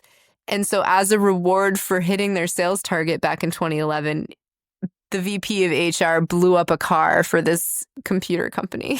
That's awesome. Which I thought was just a really cool. He sounds like a great guy to do something like that for his folks. So I thought that was a really cool thing about Rick Josephson. But I couldn't find any information about how they worked on them or why he was so good at it. The special effects assistant, Lynn Mon, worked on Godzilla 98, Teenage Mutant Ninja Turtles 3 in 93, and The Kingdom in 2007, which I believe had a lot of like battles and stuff like that. Yeah, great solid special effects team. I wish I could have found out more about them, but just not a lot of info out there. Well, great job, team. That's all we have to say about it. Yeah, nice job. Seriously. And maybe somebody will blow up a car for us when we have like 500 episodes or something. Ooh, that would be really cool. We're calling out there to any listeners who are qualified for such fantasticness. Are we telling people to blow up cars? You know, No, controlled. Controlled. Legal. 100% legal. They did get permits in Utah in 2011. Yeah, can get some permits and then And if we have to go to Utah for it, I'll go to Utah for an exploding car. It's beautiful in Utah. You have anything on music and sound design? I do. I had a couple things, but you go first. Some interesting stuff. And, well, the composer for the score was Perry Botkin Jr. He was an American composer, producer, arranger, musician from New York City, whose father was also a successful musician and composer. We're getting to the punchy time. He had a very successful career as an arranger for many artists.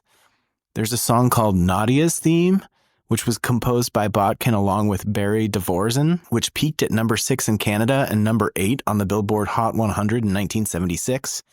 And that song became the theme song for the very long-running daytime soap opera The Young and the Restless.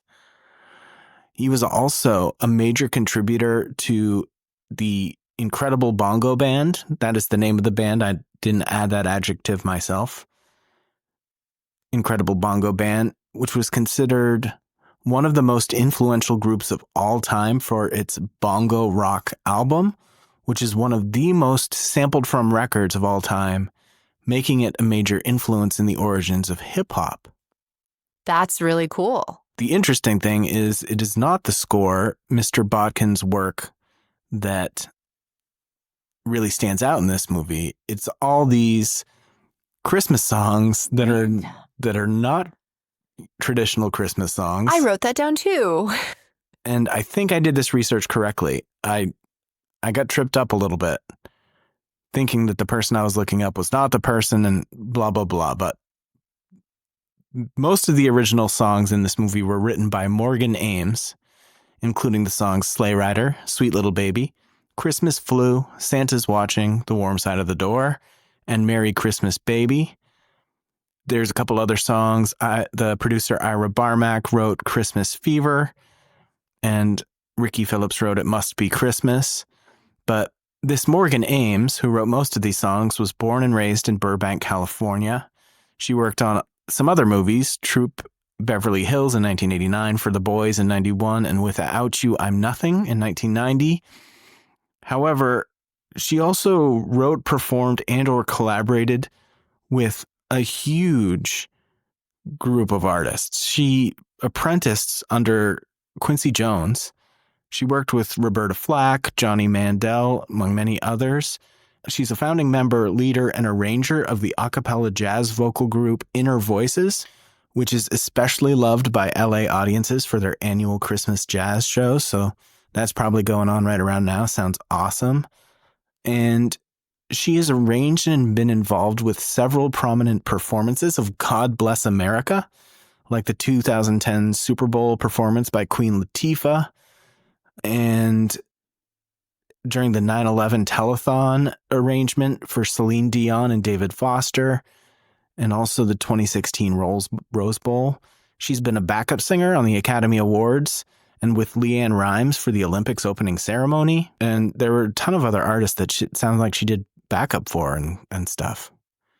And I hope this is the right person, but I think it is. I think you're right. I mean, I'm just poking around, but that's fascinating. I did not go down that far. And they are pretty fun little Christmas tunes. Like they really suit the purpose. Like they sound like real Christmas songs, and they are. Don't get me wrong, but they're not like well-known traditional Christmas songs. Right, but they sound like they could be. You know what I mean? They do. I wrote that down too. I was like, where did all these songs come from? And how are they? Have I never heard any of them before? I think this was a lot more common around this time, that you might have all these soundtrack songs that were written specifically for the movie. Were these songs written for the movie then? That's my impression. Okay. I could not find anything, so I wasn't sure. I didn't see anything that said that precisely, but that's the impression that I get. Right. And I haven't heard them anywhere else, so that's really cool. There is some instrumental music in the movie. There's a lot of dissonant piano music. And that would be Botkin. And that's Botkin, I know. And that part I did notice. But like Teen Wolf, for example, which came out in 1985, that has a lot of original songs on it that I think were written specifically for that movie that you can only find on the Teen Wolf soundtrack, which is hard to track down itself. But if you ever want to borrow it, I've got the LP. Got the vinyl. You would. Oh, there is the creepy kid singing at the very beginning that I also wrote down notes about. Creepy kid animated song opening.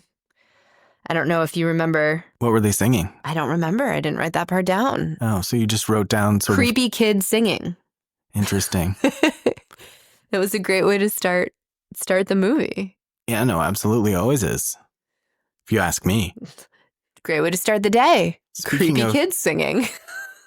Well, speaking of creepy people singing, should we transition to the open mic? I think we should. I hope you haven't been naughty. I don't have time or energy to be naughty. Do we know who's going first? I don't think we do. All right, I got a pick in my pocket in my pickpocket. Pick in my pocket in my pickpocket. Heads is the side with the writing. Call it in the air. Okay, it's heads. It flew so far away. It's behind the two guitars and the ukulele over there. Maybe the whiteboard too. Oh no. Dude, it went so far. That pick's never going to see the light of day again. Let's try again. Find another pick. There it is. What are you calling? I faux heads. It is tails. Okay, you pick. I feel like you've gone first a lot recently. I like to let you go first. Okay, great. All right. We'll be back in a sec.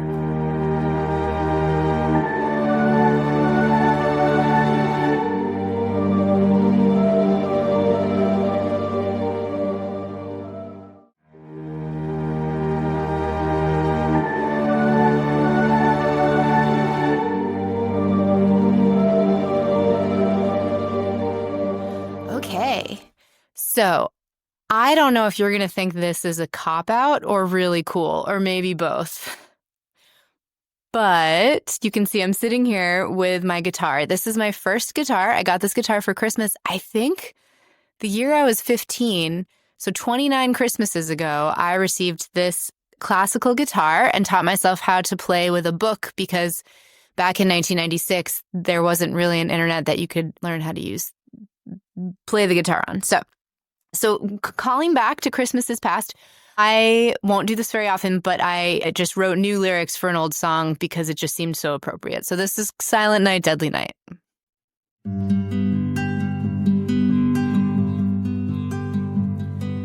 Silent night, deadly night, naught is calm, naught is bright, round yon murder of husband and wife, Billy's destined for a tragic life, only the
Yay! Christmas song.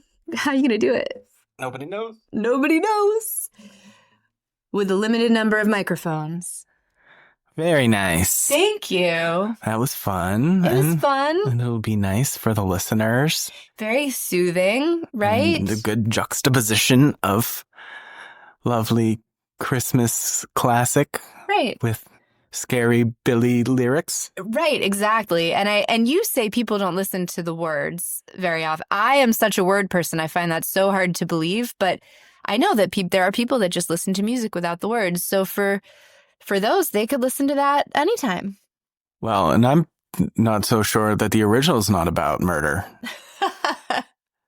It's not. Although listeners who know the original Silent Night hymn will notice a number of specific plays on words that are awfully clever that I'm guessing you probably didn't notice because you did not go to church as much as I did as a kid. So there are a few phrases in there that directly mirror phrases from the original hymn. So it's kind of got some depth for those people that have some of that, inside baseball.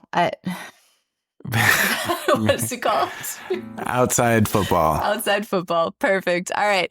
Yes. And I do acknowledge that I've now done 2 churchy songs in a row. So I promise my next song will not be like that. But tis the season, man. Tis the season. Well, this one's a regular Christmas jam. It's a little different than I know it's a hymn, but. Right. It is a hymn that is sung in church, but it's also something you might hear on the radio at a toy store when you're visiting Santa with your kids and saying, "Oh, he's so great with children." Are you ready? All right. Let's get yours done. Let's go. All right. So you kind of went with a Christmas standard feel. I've always wanted to do like a Christmas song for the radio. So this is my Christmas song inspired by Silent Night, Deadly Night. I'll do my best here. Still a work in progress. But this is called Naughty Christmas.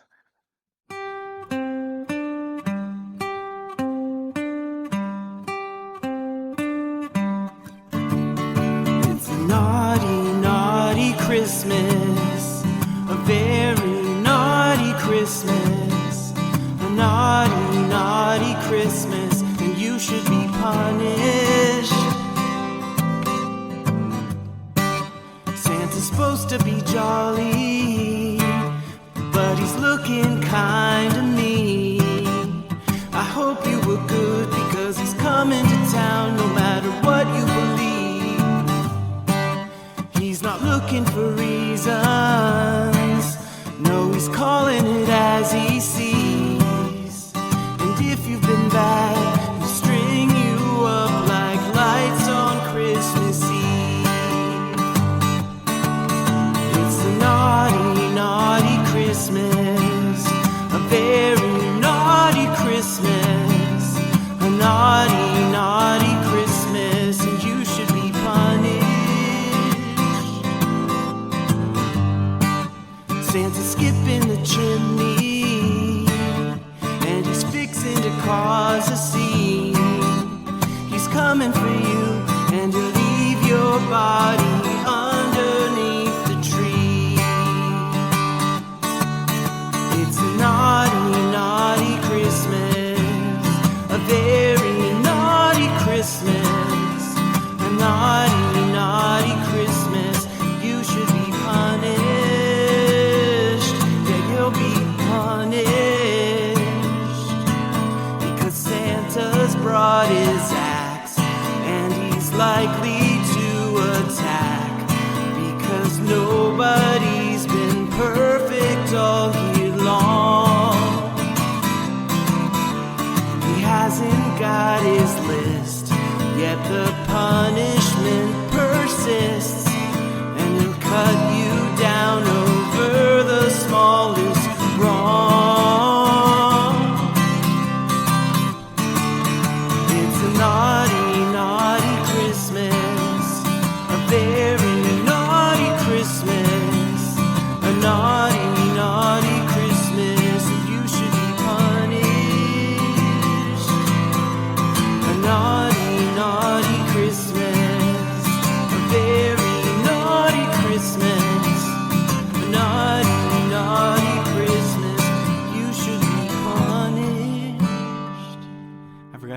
to end it.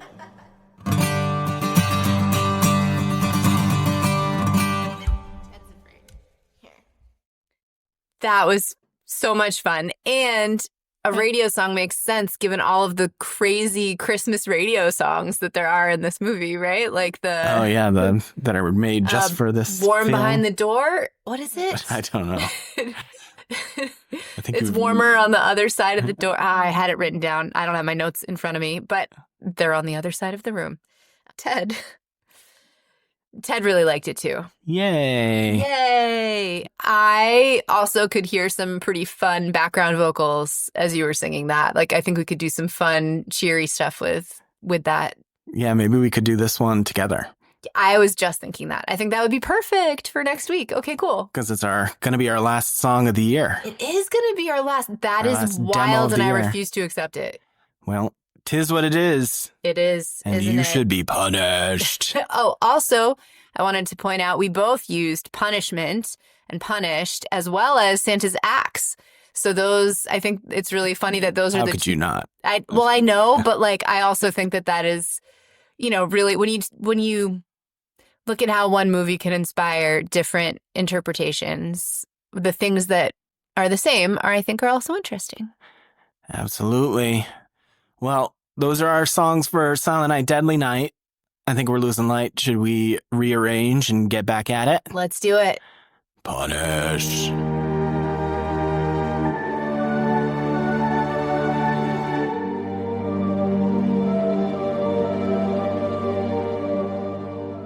Right. We're losing light. Time to shut this operation down. But guess what? What? I'm kind of an antsy-pantsy kind of guy. You know, sometimes I get antsy in the pantsy. You sure do. That's why my license plate says antsy-pantsy. It's not what it says. But it has some of the letters missing so that it fits on the license plate. But I'm not going to tell you which ones because I don't want people tracking me down. But perfect. But let me tell you, it's close enough that most people parked behind me are like, at the light, they know. Antsy-pantsy. Antsy-pantsy, and they get out of my way. Especially when Mercury's in retrograde.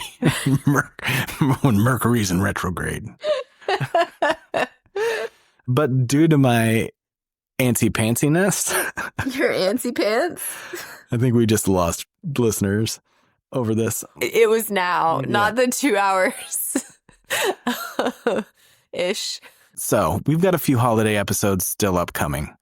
Next week, we're going to do the encore episode for Silent Night, Deadly Night. We're going to cover some other Christmas movies, right? Yes. And then we're going to, instead of a deep dive after that, we're doing a New Year's special. Yeah. We're going to do a year in review of 2025 horror movies.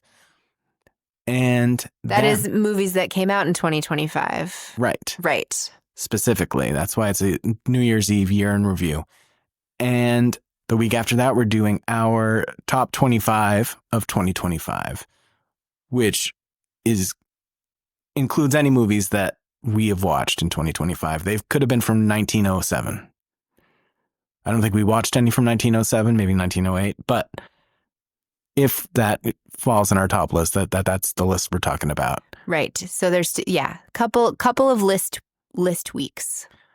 But I'm really anxious to know when we finally get back to our regular. You got it. You can do this. When we get back to our normal programming, I just porky pigged it. Okay. Ebony. That's all, folks. When we get back to that, I want to know what we're going to be watching. Yes, I am really excited. We haven't really spun the wheel because we've had this Christmas thing going on for a bit. And now we've got, so yes, when we come back, and this is not going to be till, it'll be next year. Absolutely. Yeah. On our Wheel of Horror, we have 30 Days of Night, The Shining, Final Destination, Intruder, Texas Chainsaw Massacre, Slumber Party Massacre, Candyman, Carrie, Psycho, The Strangers, Child's Play, A Nightmare on Elm Street, and Alien. And then, of course, we have the ever-elusive sequel spot, which includes several sequels for movies we've already seen. This is so exciting.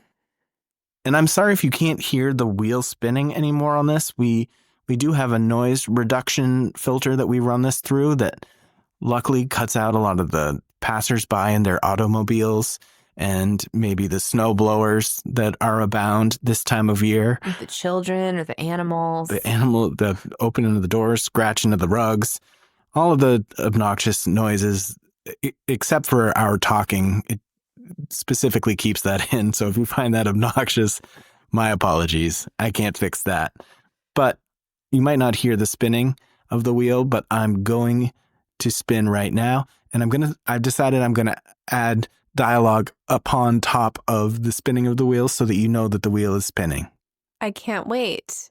So it's just like how Mr. Rogers got a letter from a blind girl who was in like the 70s, who was concerned about whether or not he was feeding the fish. She knew that he had a fish and he would feed it every episode, but she couldn't see it, so she was worried about that. So he would dictate. Yes, he always announced when he was feeding the fish for her. Aww. And for other people who are so hard of great. sight. So I'm going to do the same thing here. Same, just like Mr. Rogers. What's funny is I Not all heroes wear capes. I was just going to say that your dad reminds me a lot of Mr. Rogers in that he's a very kind person. And so you being some kind of weird, twisted, like horror Mr. Rogers. Oh, don't put that idea out there. They're making horror movies of everything now. Oh, no. Oh, man. Well, at least maybe we can be involved in that production. It was our idea first.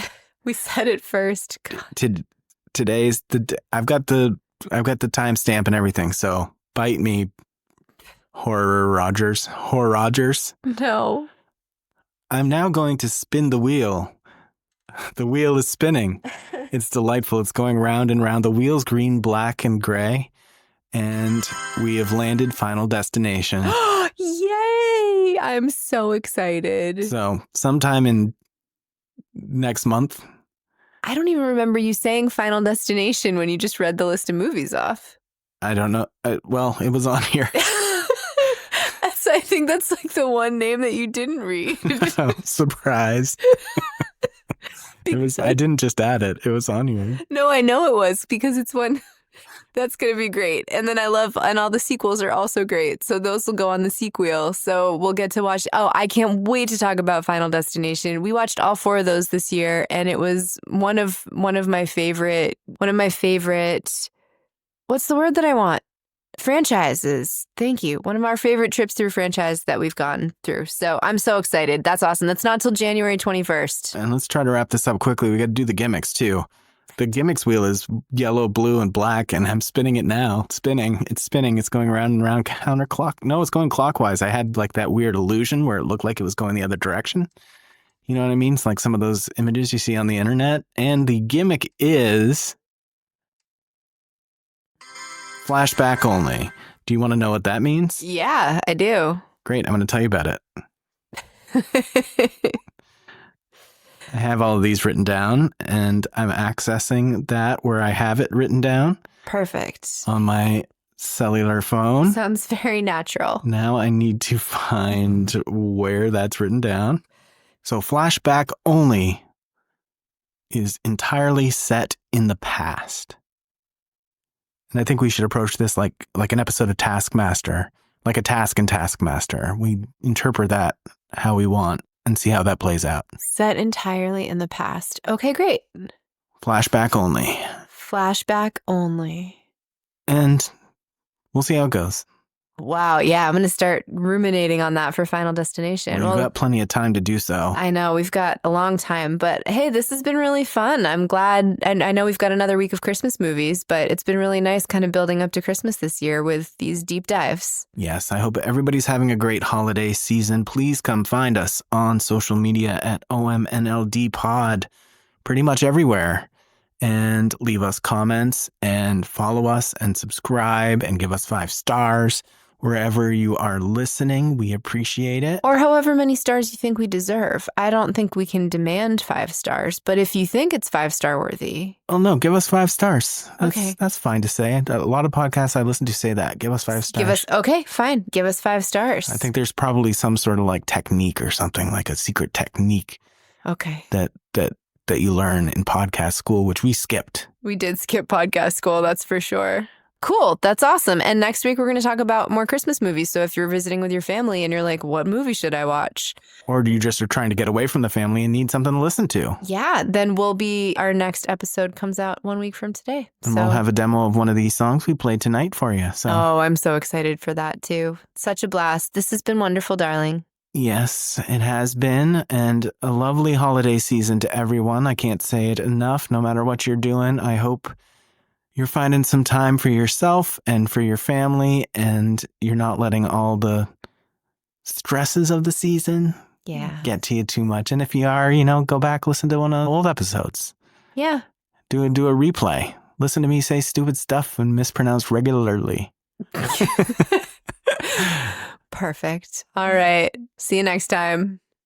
We don't see them, but you say that. So that's your trademark. I do. I say, see ya. Yeah, I know. That's what I do. Yeah. See, I don't crack like that. I was trying to match the pitch and I have a cracky voice. Oh, all right. I thought you were mocking me. All right, fine. Naughty. Punish. Good night. See ya.